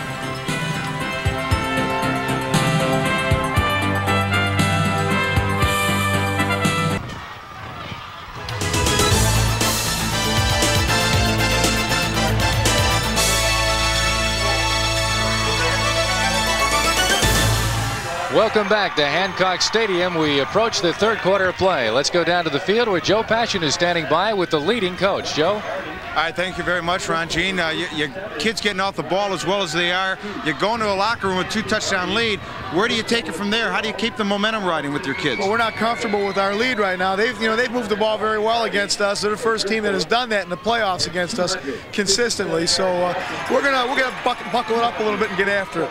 Any one thing that, as far as adjustments you're going to make, or is it a matter of just trying to continue what you've already established in the first half? We had to redefine what our option responsibilities are out there. Hopefully we've made the right moves and our kids will be in the right spots to shut that down. All right, Gino, go get them. All right, Gene Nudo, the head coach for Driscoll Catholic, and right now they lead 21-7. In the meantime, let's continue on with our second half festivities here from Hancock Stadium. Take you back up to the booth to Ron and Jack. Okay, Joe, you know, this is our third game of the day, the 3A championship game. And let's take a look at the statistics for half number one of this championship contest. Well, you see it there. It's a big advantage in rushing. Well, that's the key. And the thing is, it's really been some big plays. Actually two big runs for him. But look at time of possession. Robinson has had more time of possession, but the key has been the fact that Driscoll has made those big runs. Well, when you have touchdown runs of 65 and 64 runs, that'll tend to take a very little tick of the clock, not much more than that. You just can do it in a couple of seconds, and yet Robinson has racked up some decent yardage for one half. That's an excellent first half yardage for a team, except obviously if the other team's got 150 more than you do at halftime. In a normal game situation, those would be good rushing stats for halftime for Robinson, but not in this particular case. So Gene Nudo telling his players exactly what he wants done here for the second half of what could be an undefeated season if he can hang on and take this championship game. The Highlanders open the season with 3 solid opponents. They change things up on offense and defense. And so far, they have changed things up on this Robinson team. Well, interestingly enough, the first game they played, first 3 teams that they played were against state qualifiers that made it into the playoffs. Elmwood Park, Nazareth, and Marion Central Catholic. There you see Terry Roach, the head coach for this Robinson team, 7th-year head man, 10 years overall as a head coach. And the deep receiver back is Matt Elliott to receive for Robinson, and Mike Kamienski will be kicking up. Boy, talk about an all-purpose guy. Kamienski plays defense and offense, and actually Bill Protis will handle the kickoffs. Kamienski takes care of the extra points and field goals, but Kamienski at times will handle kickoffs as well, and he's just all over the field all game long. I thought I saw him driving the bus when they pulled up behind the stadium here, but I wasn't sure. Line driver, it's touched him. Elliott at the 20, at the 25, at the 30, and down at the 31-yard line. Let's take a look at some of the activity from earlier today. In the 1A championship game, Stockton came out the victor, 32-6. There's the cutback for the first touchdown there for Stockton, and that game was all a game of turnovers that they took advantage of. And their defense racked up 8 sacks along the way as well. And in the 2A championship, Fulton came up the winner, 26-8, thanks to 19 second-quarter points. On first down at the 31-yard line, the give goes up the middle, and it's a gain of about 5 yards as we're back to live action. Just underway in the second half of play, with Driscoll leading by a 21-7 score. Well, it'll be interesting to see the adjustments that Robinson has made, especially when Driscoll goes on offense. But the key for them here is to have a decent drive, and they didn't start out with real good field position, but they are moving. Second down and 5 with the wide receiver at the bottom of your screen, wishbone backfield, and now Dave Cook will shift away from that, become a tight end. Jason Murray, the man in motion, on the option play. The pitch back comes to Matt Elliott. He's got some room at the 50-yard line and down at about the 48 in Driscoll territory. John MIKA, the senior safety, knocks him down. You know, as Gene Nolan pointed out in the talk here, he said that option responsibilities, but the key was they had people that had the responsibility. There's the end and the tight end, but you can see right there the block. The man that was taking the pitch man got knocked down. It was a great block by Robinson, so they did get to their responsibilities, but they were blocked. Louis Hartridge, the quarterback, behind his center, Jerry Courtney. Hartridge, 6'2". He is a junior. Senior Murray in motion gets the give. He breaks away from one tackle, but as he squirts away, another defender checks him right up, and it's virtually no gain. Managed to get through that initial defensive surge, but immediately with a swarming defense by this Highlander team, why, nothing there. Gained maybe a half a yard at the most. Well, Robinson's been moving the ball offensively when they run the option. Chris Quignone is wide left, but they're going to the right side down the sideline. The defender is there and it picks it off. That is Tim Hughes, the cornerback. His 5th interception of the year, and the junior gives the ball back to Driscoll on the turnover. It is the 2nd turnover committed by Robinson this evening. Well, it's not a bad turnover because it's similar to a punt. It puts them down in their own territory on approximately the 7-yard line, so it's not as bad as it would be if it was in the middle of the field. Great interception right there. You can see them both going up in the air, but he had excellent, excellent position as a defensive back. Ball at the 9-yard line. Driscoll deep in their own territory, but with a 14-point lead here in the 3rd quarter. McGee will go up the middle and then try to bounce to the outside Kamienski, and he is shirt tackled down by the arm at the 10-yard line by Mike Fisher, the outside linebacker, 2nd-year player for this defensive unit for the Maroons. Ball down at the 10-yard line after gain of a yard. 2nd down and 9. Be interesting to see what adjustments here Robinson does make, as the coach spoke at halftime about needing to make the adjustments. They've done a fairly good job offensively, but they have not been able to contain that offensive line of Driscoll. John Mika now will bring them up, but first an official's timeout. Let's see. Now as they adjust whatever, perhaps checking the clock, 9:14 is showing right now. They will wind the clock, and here we go. Quick snap count. The pitch goes to BURZAWA to the right side. You can hear the clanking of shoulder pads as Andy Jones gets the solid clank in to knock down BURZAWA after a short gainer. Well, that was a good adjustment right there. What they're doing is they're playing more of a 2-deep coverage, and they're keeping the corners in the flat, not letting them be run off by the wide receivers, and that keeps them there for run contain, and that certainly worked on that particular play. Ball at the 12-yard line after a gain of 2 by BURZAWA. To the right side goes Corey Turner. Wide to the left is the senior Kevin Burke. Ciccone to snap it back, and the give goes to Kamienski up the middle, and he gets out to the 15-yard line. It is well shy of the yard line to gain. Sean Lawrence makes the defensive hit. Let's take another look. You can see right here the guard pulling. It's just the guard kicking out and the tackle coming up inside, but he's short, and they're going to have to punt him to a very stiff wind. Well, at the outset of the contest, it was a 20-mile-per-hour wind, but I think we've got gusting up to 35 or better. Mike Kamienski will punt it away, his longest this year, 48 yards. Matt Elliott deep to receive. He's averaging about 12 to 15 yards a return. It is short against that wind. Oh. Fair catch called, and he hit him. That was not a very smart play. Bob Russell, the 6'4 senior, smacked right into him after a very clear fair catch signal. No question about it. That's going to add another 15 to that, and I really don't know what he's confused about. There's no doubt about it. Watch him waving his arm right there. Very clearly a fair catch. All you have to do is lift the arm over your helmet and just wave back and forth one time. In fact, one wave is all you need. He waved a couple times. So flag is down. That will be indeed a 15-yard mistake on the back against Driscoll, and that gives great field position to Robinson here as they take over. But, you know, that was really a gutsy play to catch that punt, knowing there was a guy coming down on you, but the key was that it didn't hit the ground, because they could have bounced 20, 30 yards down the field. So that was a great job by Robinson of gaining good field position here. And the Maroons have the ball on the Driscoll 18-yard line. Partridge looking to the sideline out of that no-huddle offense, checking for the play. Offensive line setting their blocking schemes. They are set. Fake to one, and it's Murray with it up the middle. He's at the 10, at the 5, and down at the 3.5. Hit by John Mika, made the touchdown saving tackle.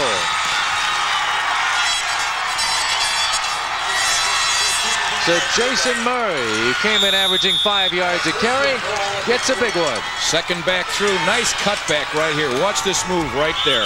cuts back, lowers the shoulder, and gets inside. And on 1st and goal at the 3, they go inside and stop down at the 2-yard line. So it'll be 2nd down and goal. Carry made by the fullback Dave Cook. Terry Roach, the head coach for 7 years with his Robinson team, sending the plays down from the press box where he gets a better view of the field. 2nd and goal, ball at the 2-yard line. Murray in motion. The give goes to Cook. Touchdown! Robinson gets on the board for the 2nd time this evening. And they went against the grain there. They went in motion one way, and usually the defense will adjust to that, and they came back with the fullback right against the grain of the motion call. Watch the back go in motion. They give it right back to the fullback going back to the weak side, and he punches it in from the 2-yard line. Dave Cook with the touchdown that pulls his team within 21 to 13. And now Robinson will shift to kick. Hartridge will hold. Dave Cook, who just scored that TD, to kick it up. And it is through the uprights for the conversion kick. 6 minutes and 58 seconds to go here in the 3rd quarter. And with that touchdown, after that big play, it is a 7-point game, 21 to 14.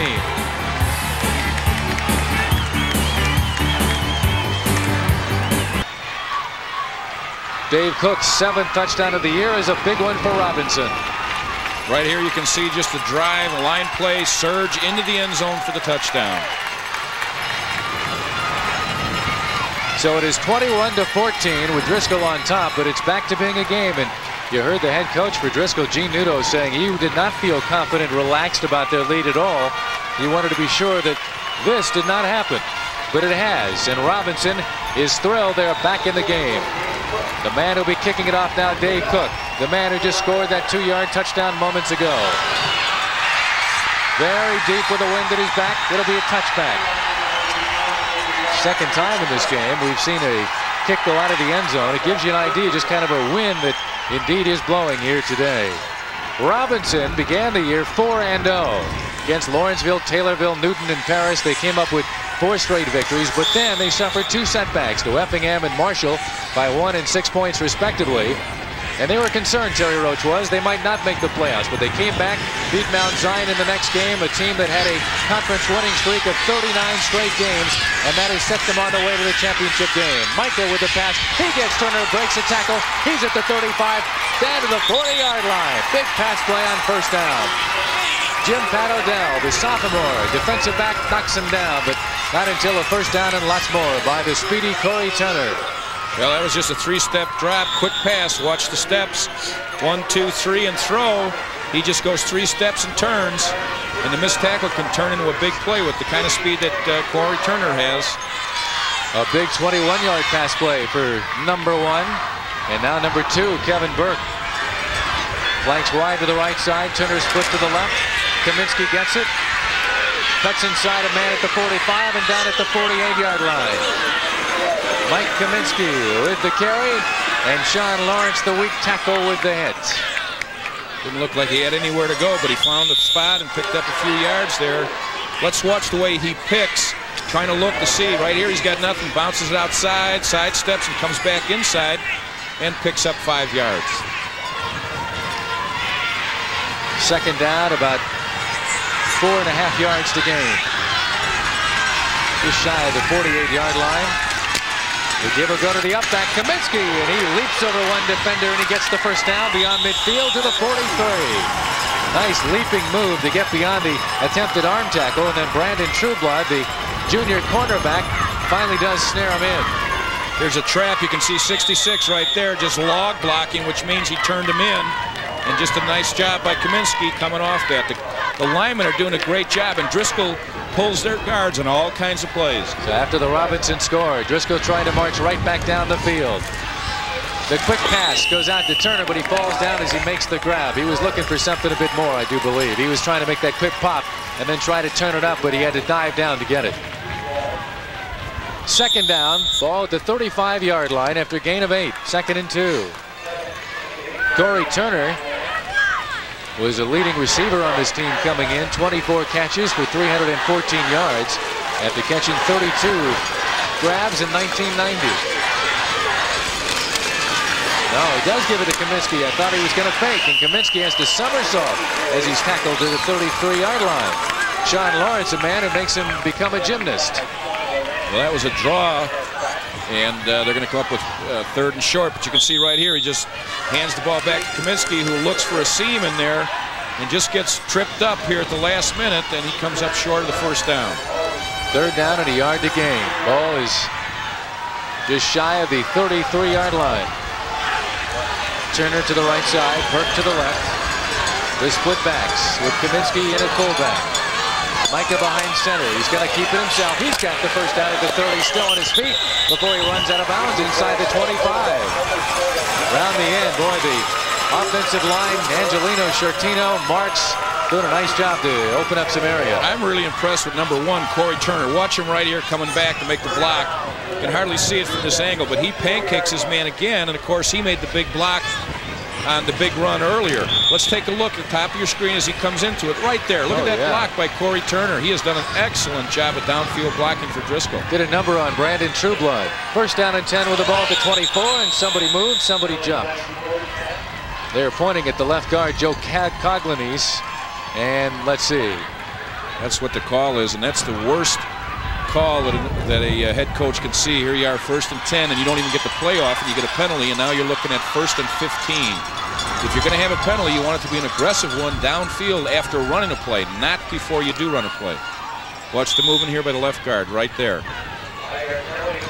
Coglanese, co-captain, 2-year starter, but on the miscue, it becomes 1st down and 15 with the ball at the 29 of Robinson.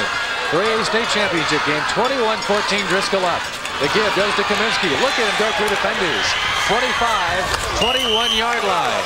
Finally nailed from behind by Trueblood with some help from Sean Lawrence, but he just sandwiched somehow and squirted in between, almost like there was too much mustard on the bread, and when the pieces came together, he squirts right through. Well, again, the schemes by the offensive line at Driscoll are really doing the job on Robinson. Just a simple draw, but the draw play itself was simple, but the blocking schemes up front were a little more complicated. Gain of 8, 2nd and 7 with the ball down at the 21-yard line, and Kaminski is having a spectacular game, averaging nearly 10 yards a carry. This is going to be a keeper all the way. At the 15, at the 10, at the 5, and a flag is down. Touchdown, but there is a flag. And I think we're going to get holding on Corey Turner down there on that downfield block. It just took a long time for Micah to get there, and the longer he had to keep blocking on the corner, eventually he ended up holding him, and that's what the call is going to be. Yep, holding or call it back. So 2 penalties on this drive that have been so impressive, starting back at their own 20-yard line. But this will push them back indeed. Let's take a look at the hold. Let's see if we can see it here. You can see right here, Micah coming right there. You can see him holding him right there. Corey Turner making a good effort, but the ball will be brought back. Holding, black. Penalty takes the ball back. So a 21-14 score. The penalty is, of course, from the point of infraction, so it puts the ball down at the 17-yard line, where it'll be 2nd down and 3 yards to gain, instead of having the ball down at about the 5 or inside the 5. Turner wide to the right side, Burke off to the left. Fake, play action, rolling right, now stopping, he's throwing up the middle, and his defender was closer to it than the man he wanted to get it to. Jim Pat Odell was the closest man to it, trying to make the diving stab on the play, the pass up the gut. Odell, number 32. He's just a sophomore. Let's take another look. Well, he really throws it into the ground, but he has not had a bad year of throwing the ball. He's had over 820 yards passing with 9 touchdown passes. He's only had 6 intercepted out of 67 completions from 128 attempts. Not bad. Tried to find rich marks that time, but off the mark. So it means 3rd and 3 with the ball at the 17. Turner wide right. Back looking to pass, now looking to run, and he is going to be stopped just shy at the 15-yard line. He had to get to the 14, and Brett Riggins, the junior outside linebacker, is the man who stopped him from making the first. 4th down and 1. Interesting idea now. Although, while they do have a good field goal kicker in Kaminski, keep in mind they're against a very stiff wind. Well, I think the way the offensive line of Driscoll has been controlling Robinson's defensive line, it's not it's not too difficult for Gene to think that he can pick up this yard right here. 4th down, a yard to gain the ball at the Robinson 15-yard line. On the option, the pitch will come back. And taking to Kamienski, 10, 5, and down at the 4-yard line. Again, Jim Pat Odell, the free safety, has to make the hit. And it's scary at times when you keep calling off the names of defensive backs to make the tackles. This is just an option down the line right here. And nobody is on the pitch man, and he picks up the big yardage right here for the 1st down and drives the ball down inside the 5-yard line. Mike Kamienski having a terrific evening here in Normal. 2:13 to go in the 3rd quarter. 7-point edge for Driscoll, trying to tack on some more, and the flags go down. Did they take too much time? No, it seems to be against Robinson.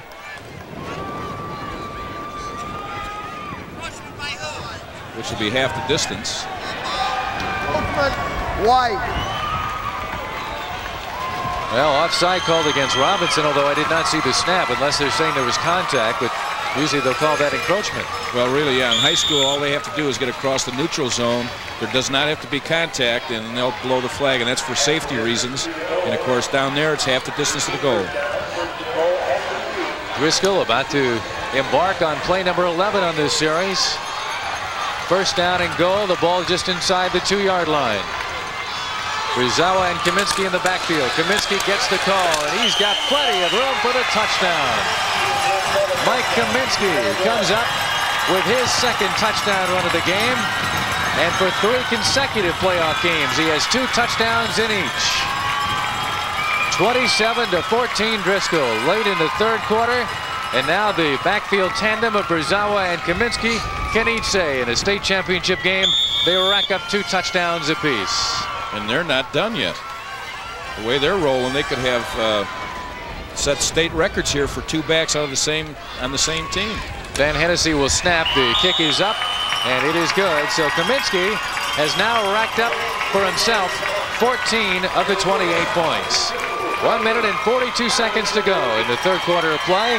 And Addison Driscoll has regained a 2-touchdown lead at 28-14, and the offensive line has done a number. You can see right here, he can read this. They're all locking on somebody, and he just slides, keeps sliding outside till he can run to that flag and picks up the touchdown.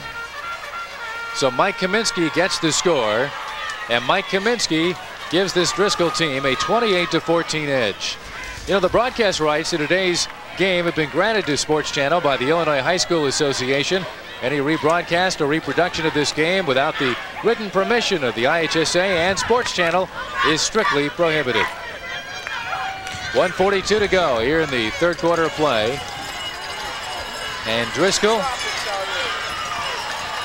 has either been in front or been tied the entire way. They scored the initial touchdown of the game. Robinson came back to tie it in the 1st quarter, but then Driscoll opened things up with 2 TDs in the 2nd quarter. Short kickoff. Cook has trouble fielding it. Now it's taken by the deep man, I believe it's Elliott, out to the 30-yard line. And so Robinson will have it, but once again in the hole by a couple of touchdowns. And let's take a look at the man who moves in to make the tackle. Coming downfield right here, tries to avoid the blockers, and he comes right inside. Ends up making the tackle right here. Even though he's getting knocked down, he's still in on the play. Those are the headhunters from Driscoll. Joe Altoski making the hit. Ball at the 30-yard line. 1st down at 10 as Robinson tries to make an offensive hit here and get right back in it.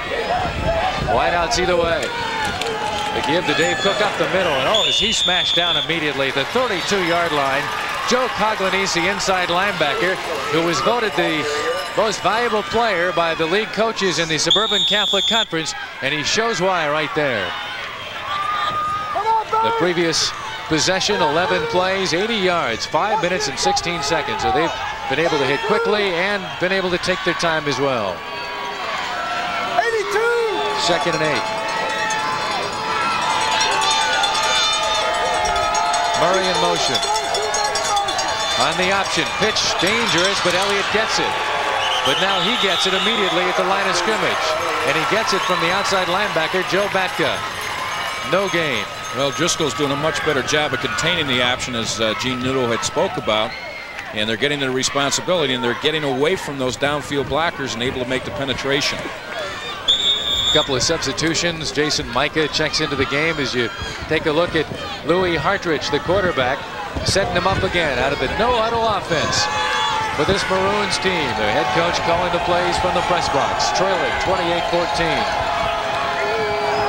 Quinones wide to the left side. In motion comes Elliott.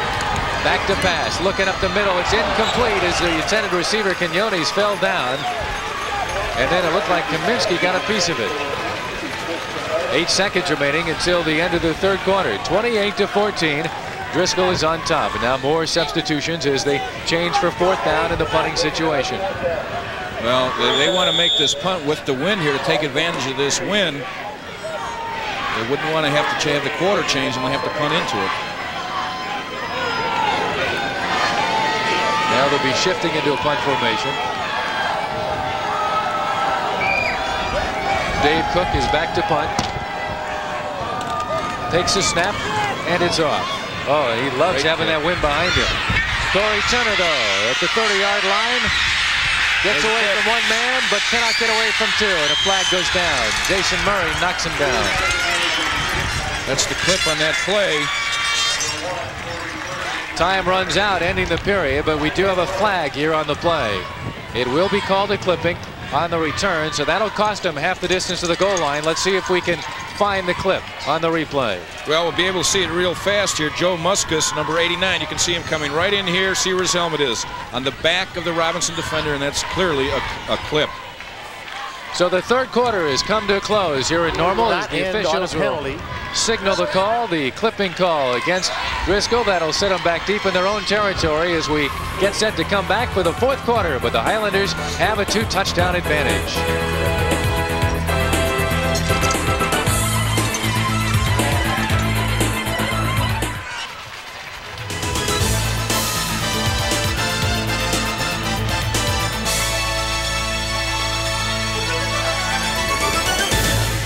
We are back for the fourth quarter of the 3A state championship game with the Highlanders on top of Robinson, 28-14. Lon Gleason back with you, along with the head coach at Oak Park High School, Jack McInerney. And before we left, they ran off one more play at the tail end of the third quarter, because in high school ball, you cannot end a quarter, the end of a time period, on a penalty. And on the play was a 3-yard carry by Mike Kamienski. Here's the way the scoring has gone in the third quarter. You see a 2-yard run by Cook for Robinson that pulled their squad back within a touchdown, but then on that long 80-yard drive, Mike Kamienski caps it off with his second touchdown run of the game, and that accounts for a 28-14 lead for Driscoll as we go to the fourth quarter. Driscoll, a team that came in with stellar statistics, both offensively and defensively, but you can say that about Robinson too. A couple of teams that really have dominated their teams with offense and defense during the course of the season. And stay right here, because we still have the 4A championship yet to come between Providence from New Lenox and Bloomington High School.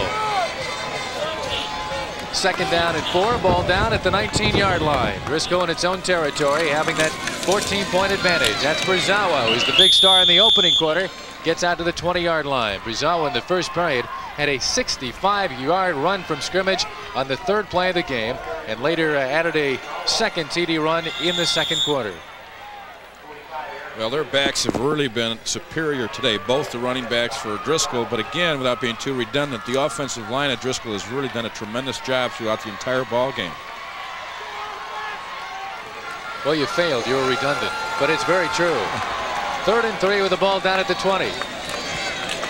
Back to pass, MIKA. He's got a man on the sideline, leaping up. That is Corey Turner making the nab. Breaks away from one man, but down to the 33-yard line. Nice leaping grab by the 5'8" Corey Turner. Corey Turner is a breakaway threat. He gets the ball. It's a quick step. Watch the great hands right there. Catches the ball, brings it down, makes the quick move. Right here, you can see what a threat he could be if he could have busted one up the sideline. He has scored 4 touchdowns on the year and pass receptions. He has scored 4 more in returns of punts and kickoffs. So he has got that electrifying style. Out of an eye now for Driscoll. The pitch back will go to BURZAWA. Breaks one tackle, breaks a pair. He gets out to the 40-yard line. Nice running by BURZAWA to break away from a couple of potential ankle tackles. And down at the 40, he'll be shy of the yard line to gain after the tackle by Craig Wiseman, a 6'1" junior, in at nose guard. That's one of the first times that Driscoll has run out of the I formation. But again, there's Terry Roach up in the press box where he's making his offensive calls, and he's starting to get a little worried now in this fourth quarter. Turner wide left. Burke in the slot. Give goes to Kamienski, the second back, and he is wrapped up after a gain of a yard. Sean Lawrence doing a great job that time of meeting him nose to nose. Let's take a look here at the surge by Driscoll. Really doing a good job here, and Robinson just coming in behind that surge to make the play on Kamienski. But again, the offensive line of Driscoll exchanging that line of scrimmage and getting off the ball. 3rd down and 2 yards to gain. Driscoll at its own 41-yard line. Corey Turner wide to the left side. Now it is Burke off to the right.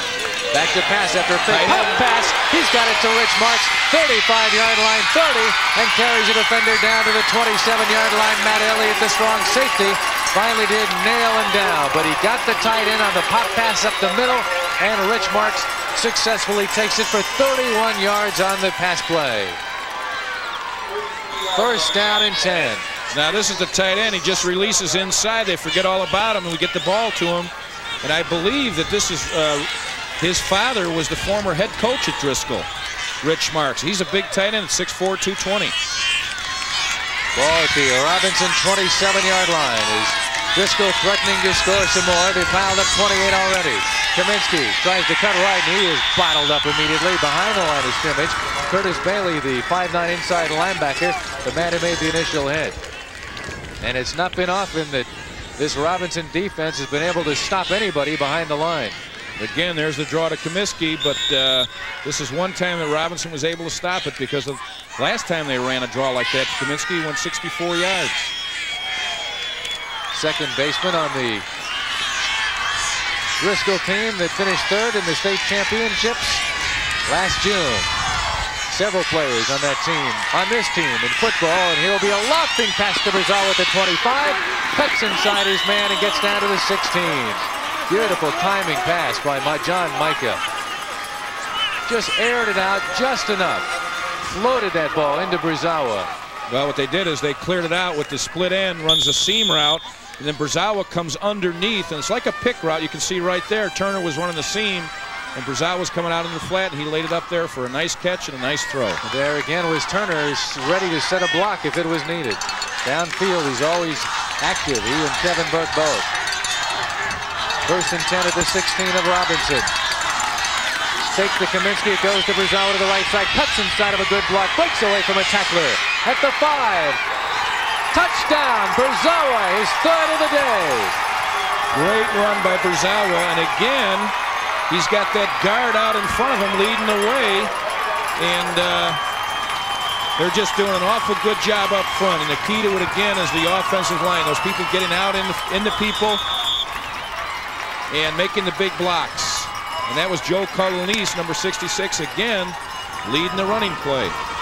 So a 16-yard touchdown run by Mike BURZAWA. He now has 11 TDs for the year, and 3 of them, would you believe, in the championship. Kamienski tries for the extra point, and he has got it. He has been perfect in the extra point department today, 5 for 5, and it is 35-14 as Driscoll tries to rack up the points and rack up a state championship. We have 7:59 to go.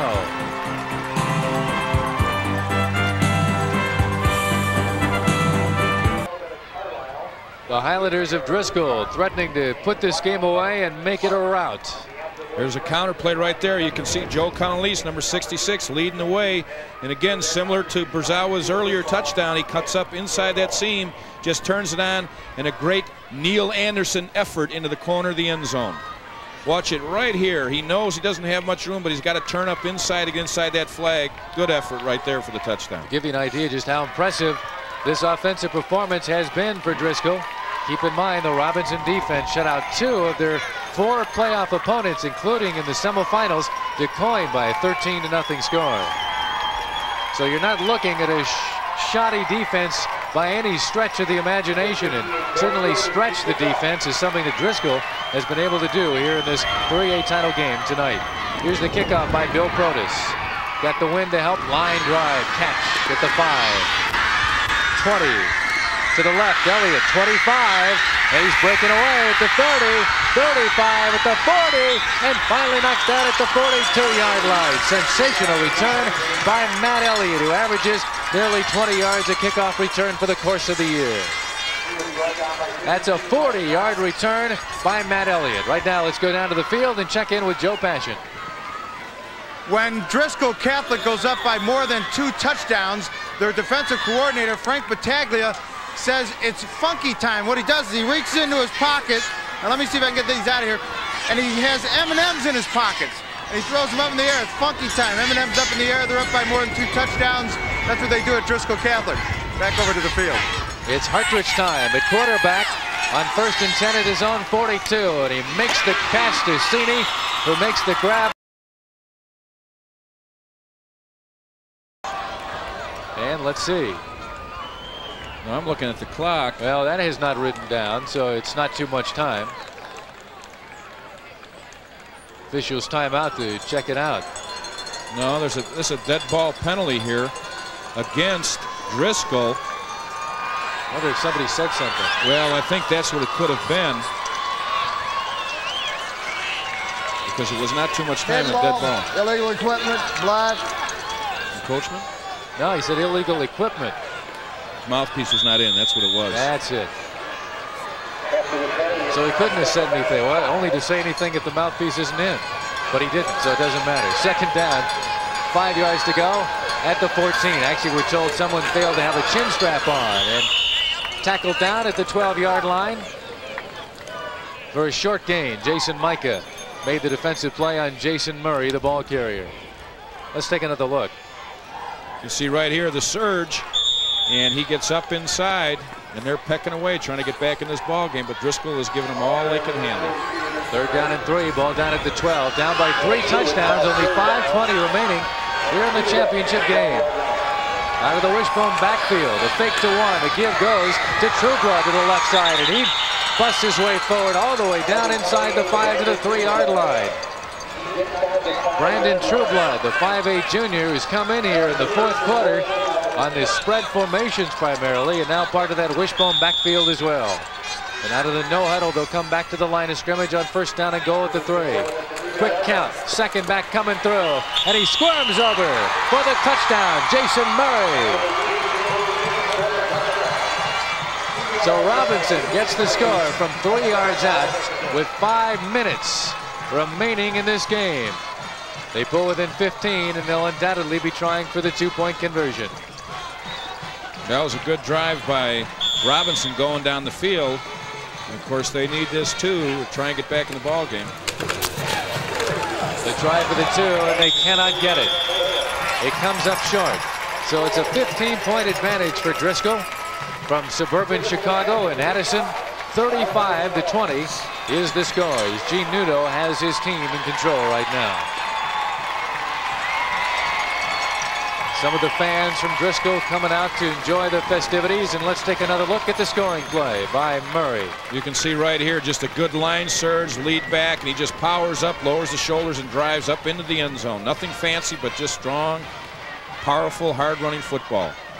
Right here again, a fake to the fullback, and it's just a power play right off tackle. Jason Murray racking up his 11th touchdown of the season.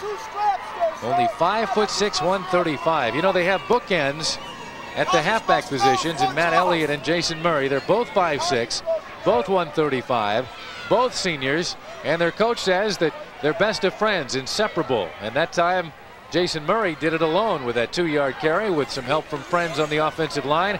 9 plays, 58 yards on that possession, 2 minutes and 59 seconds. And they will need to score even faster than that when they get the ball back to have an opportunity to be in this game.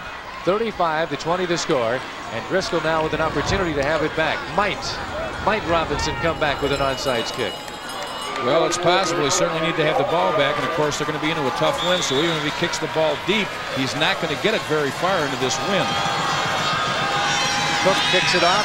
It is short to an up man, taken on the fly by The good hands of Mike Kamienski. And by having a defensive back, by having a running back up short, he kicked it to someone who knows exactly how to handle it.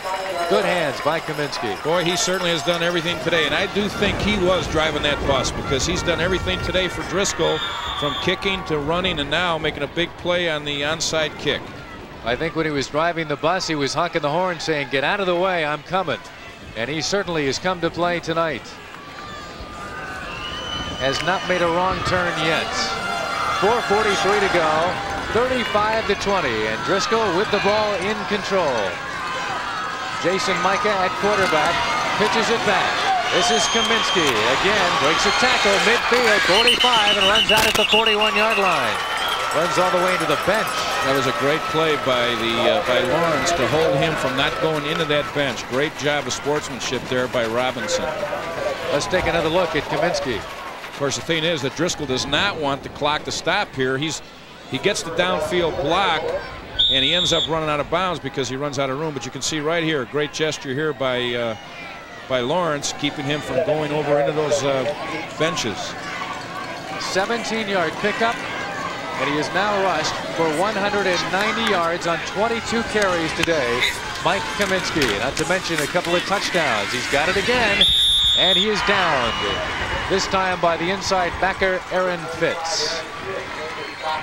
Second down, but Driscoll in control with 4:16 and the clock continuing to tick down. Don't expect to see much more of an aerial show here from this Highlander squad, the champs of the Suburban Catholic Conference.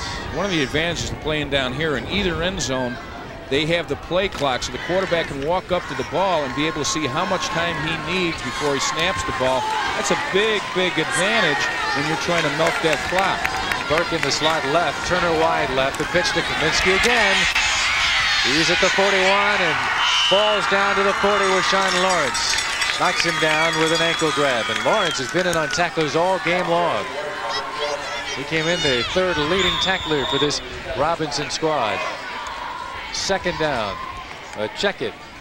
Third down and 7 yards to go at the 35. Well, just a little power pitch to the outside. You can see again the guard pulling, getting out in front of him. Joe Angelino and Kamienski just holding on to the ball and trying to make that clock keep on ticking. You can see right there up in the right-hand corner of your screen, there's 15 seconds left before they would get a delay of game call, so he can go right up there and know exactly how much time is left. Third down and 7 at the 35 of Robinson. MIKA looking left. He's got a man wide open at the 25. BURZAWA at the 15, at the 5, touchdown. And Turner was the key to that touchdown with the downfield block that he made. Just outstanding downfield block. Mike BURZAWA, 4 touchdowns tonight in the state championship game. Wow, and a touchdown pass from John MIKA, the first of the day, his 10th of the year, and Driscoll now has a 21-point advantage with 3:05 to play.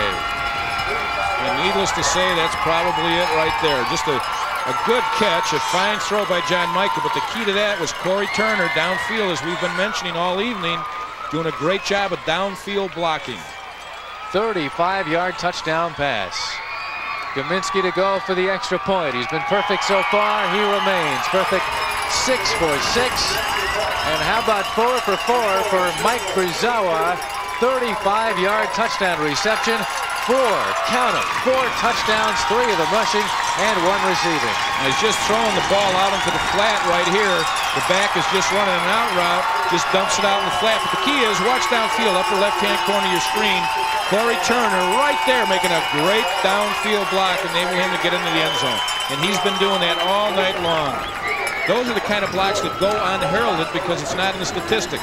But watch the effort right now by Corey. He sees him coming, and he just stays right after him. That's just a great block and also a pretty good hold.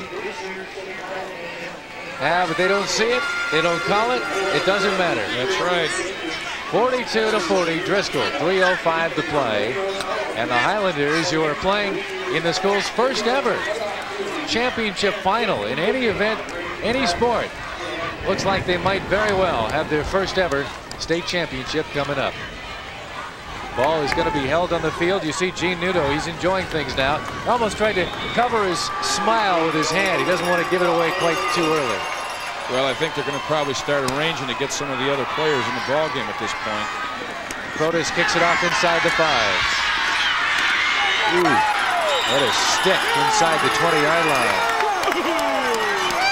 So Robinson will have it. They'll be forced to go to the air. 3 minutes on the clock and trailing by 22. Well, they haven't made any changes defensively for Driscoll.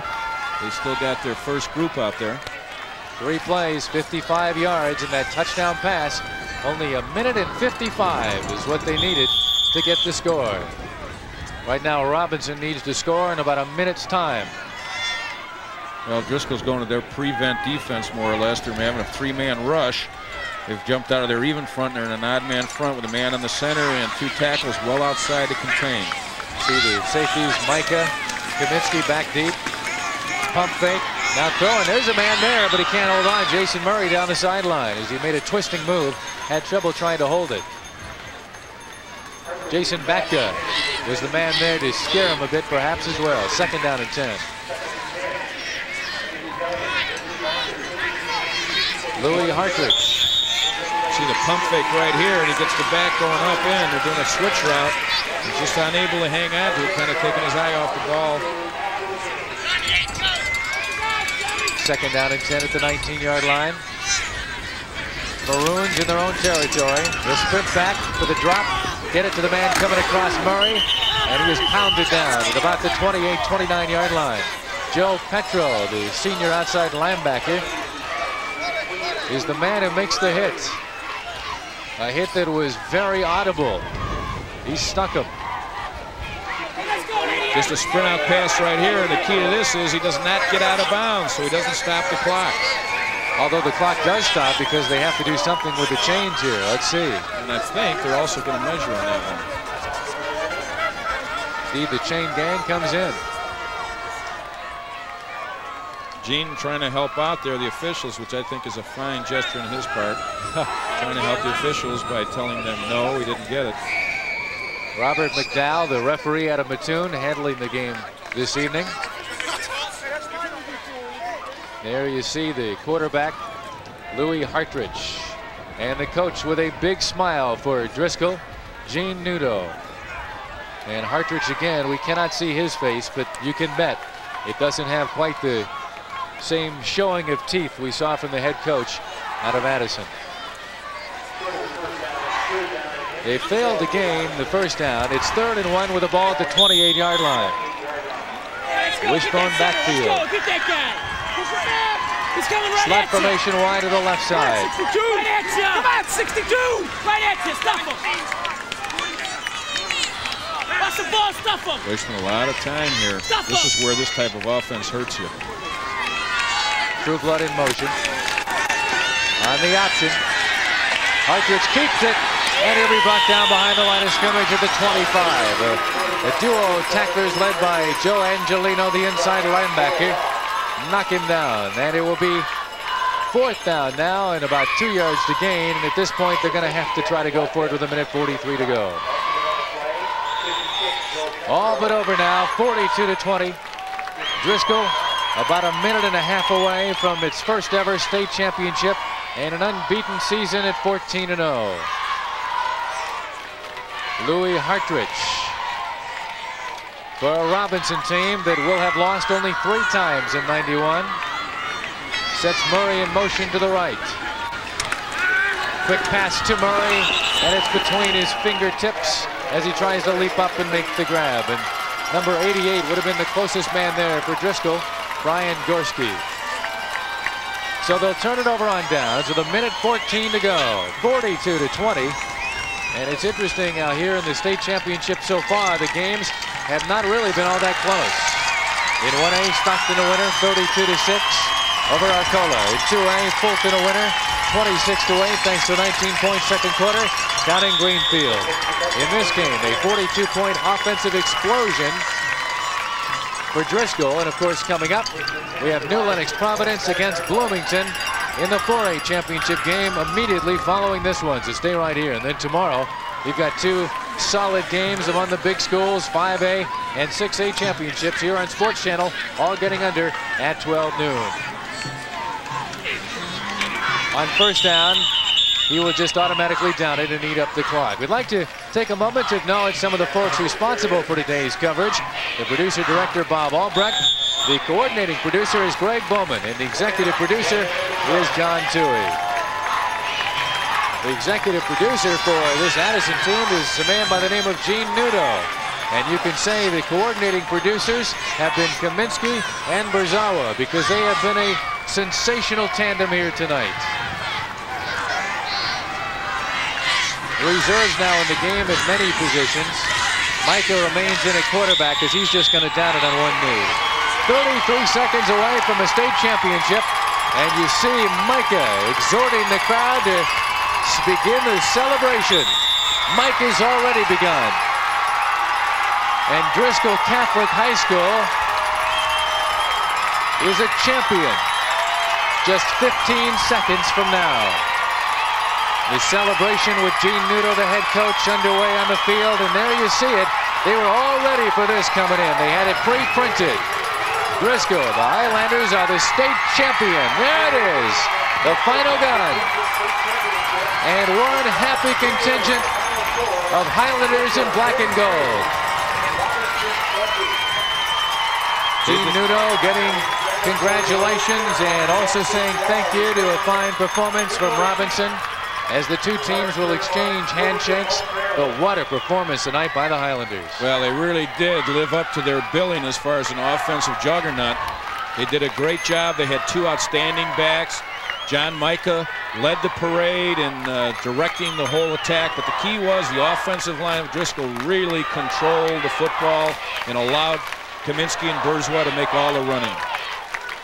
So BURZAWA comes up with 4 touchdowns. Kamienski with a pair. 42-20 the final score. And we'll be back with the victorious coach of the Driscoll Highlanders, Gene Nudo, as we continue on Sports Channel.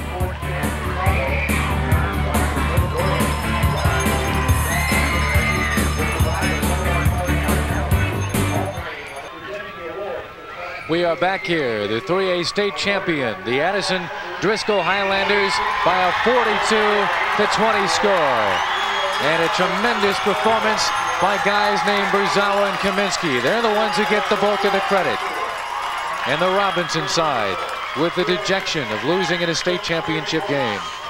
But the jubilation of a head coach by the name of Gene Nudo, lifted on the shoulders of his Addison squad, getting carried off the field, and Nudo says, hey, enough, I want to get down. I'm afraid you're going to drop me.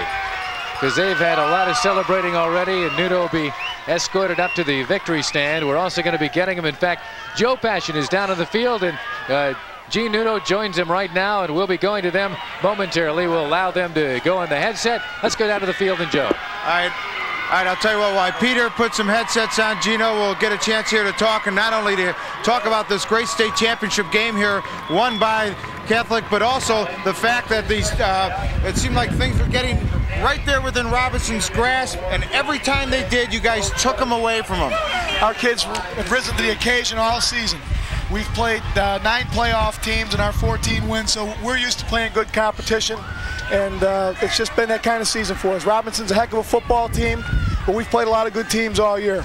You know, we're going to look at some highlights of the last couple of touchdowns that Driscoll Catholic scored here in the 4th quarter, including BURZAWA's 3-yard TD run that made it 35-14, and it seemed like those are the nails that really kind of closed the coffin shut. Our 2 little backs all season have done a great job. They're both 1,000-yard rushers, and even the pass at the end of the 4th quarter that BURZAWA caught, we work on that every day, and just opened up real nice for us. Well, that's what we're going to show here next, is that 35-yard touchdown pass from MIKA to BURZAWA, and that, of course, really just opened things up, and I finally saw a smile crack across your face. Well, what happened was they had a corner out there, and the safety was shading the tight end, and we ran a flood pass to the split end side with 2 backs, and we put the bite on the backer, and the play worked. A lot of things. One real quickly, you know, you've coached on many different levels, in the pro level, at various high schools. Now you got the state championship here. How does it feel for you? This means the world to me. These are the greatest bunch of kids I could ever be associated with. I love them all. Congratulations, Gino. Thank you. Great job. Gino Nudo did a great job bringing Driscoll Catholic to the ultimate of Class 3A football in Illinois, and with an enrollment, as was mentioned up in the booth, of only 350 students. but maybe some of the best football students right here. And let's go now back up to Steve Adams, our public address announcer, as well as to our announcers up in the booth, and the trophy presentations here for the championship team. All right, 62 total points, Joe, for a game. That is a championship record for 3A, and also there were more than 700 total yards in this game, as you see the trophy presentation going down on the field, and Gene Nudo with that championship medal around his neck, and he will be savoring that for years to come. And look at that, some tears flowing out of the eyes of the head coach as well, as some of the players just strictly enjoying the moment and shouting in glee and excitement. A state champion indeed, the Driscoll Highlanders, and the championship coach. We'll be back with the Highlanders having wrapped up a state championship in 3A. 14 wins and no losses. Presenting the championship trophy will be Mr. Stinson. And it's congratulations.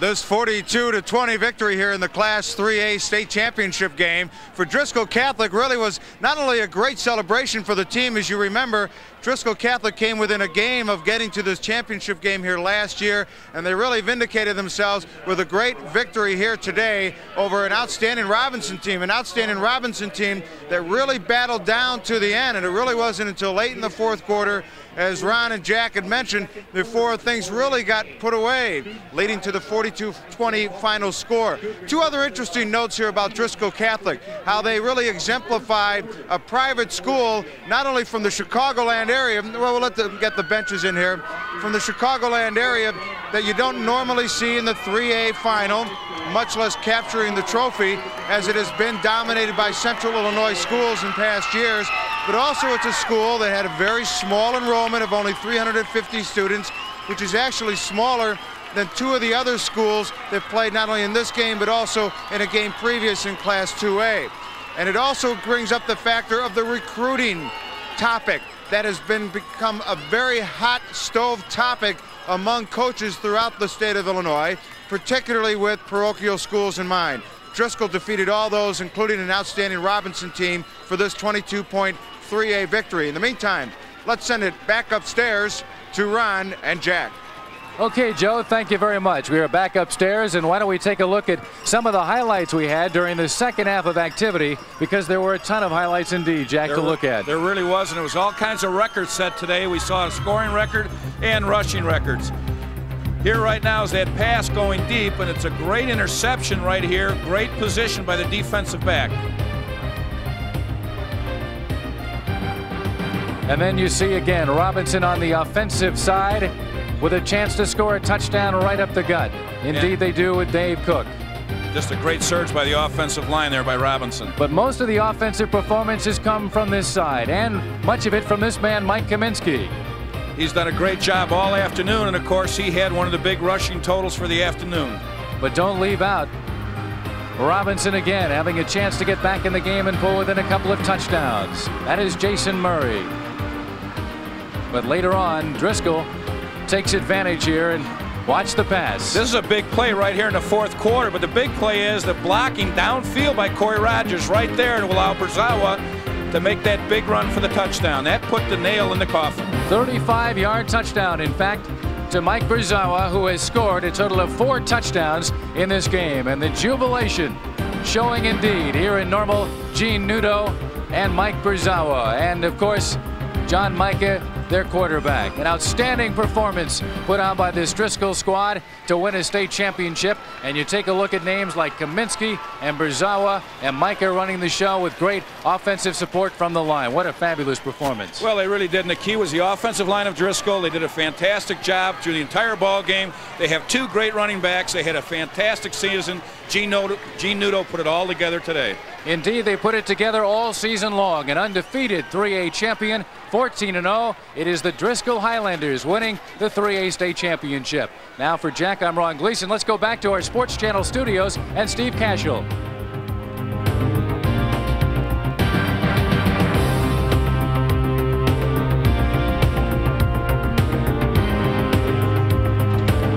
Once again, our state champion in Class 3A is Addison Driscoll. Please stay tuned to Sports Channel, the Class 4A coming your way. The championship live from Bloomington Normal in about 15 minutes. Again, let's go back to the studio and Steve Cashel.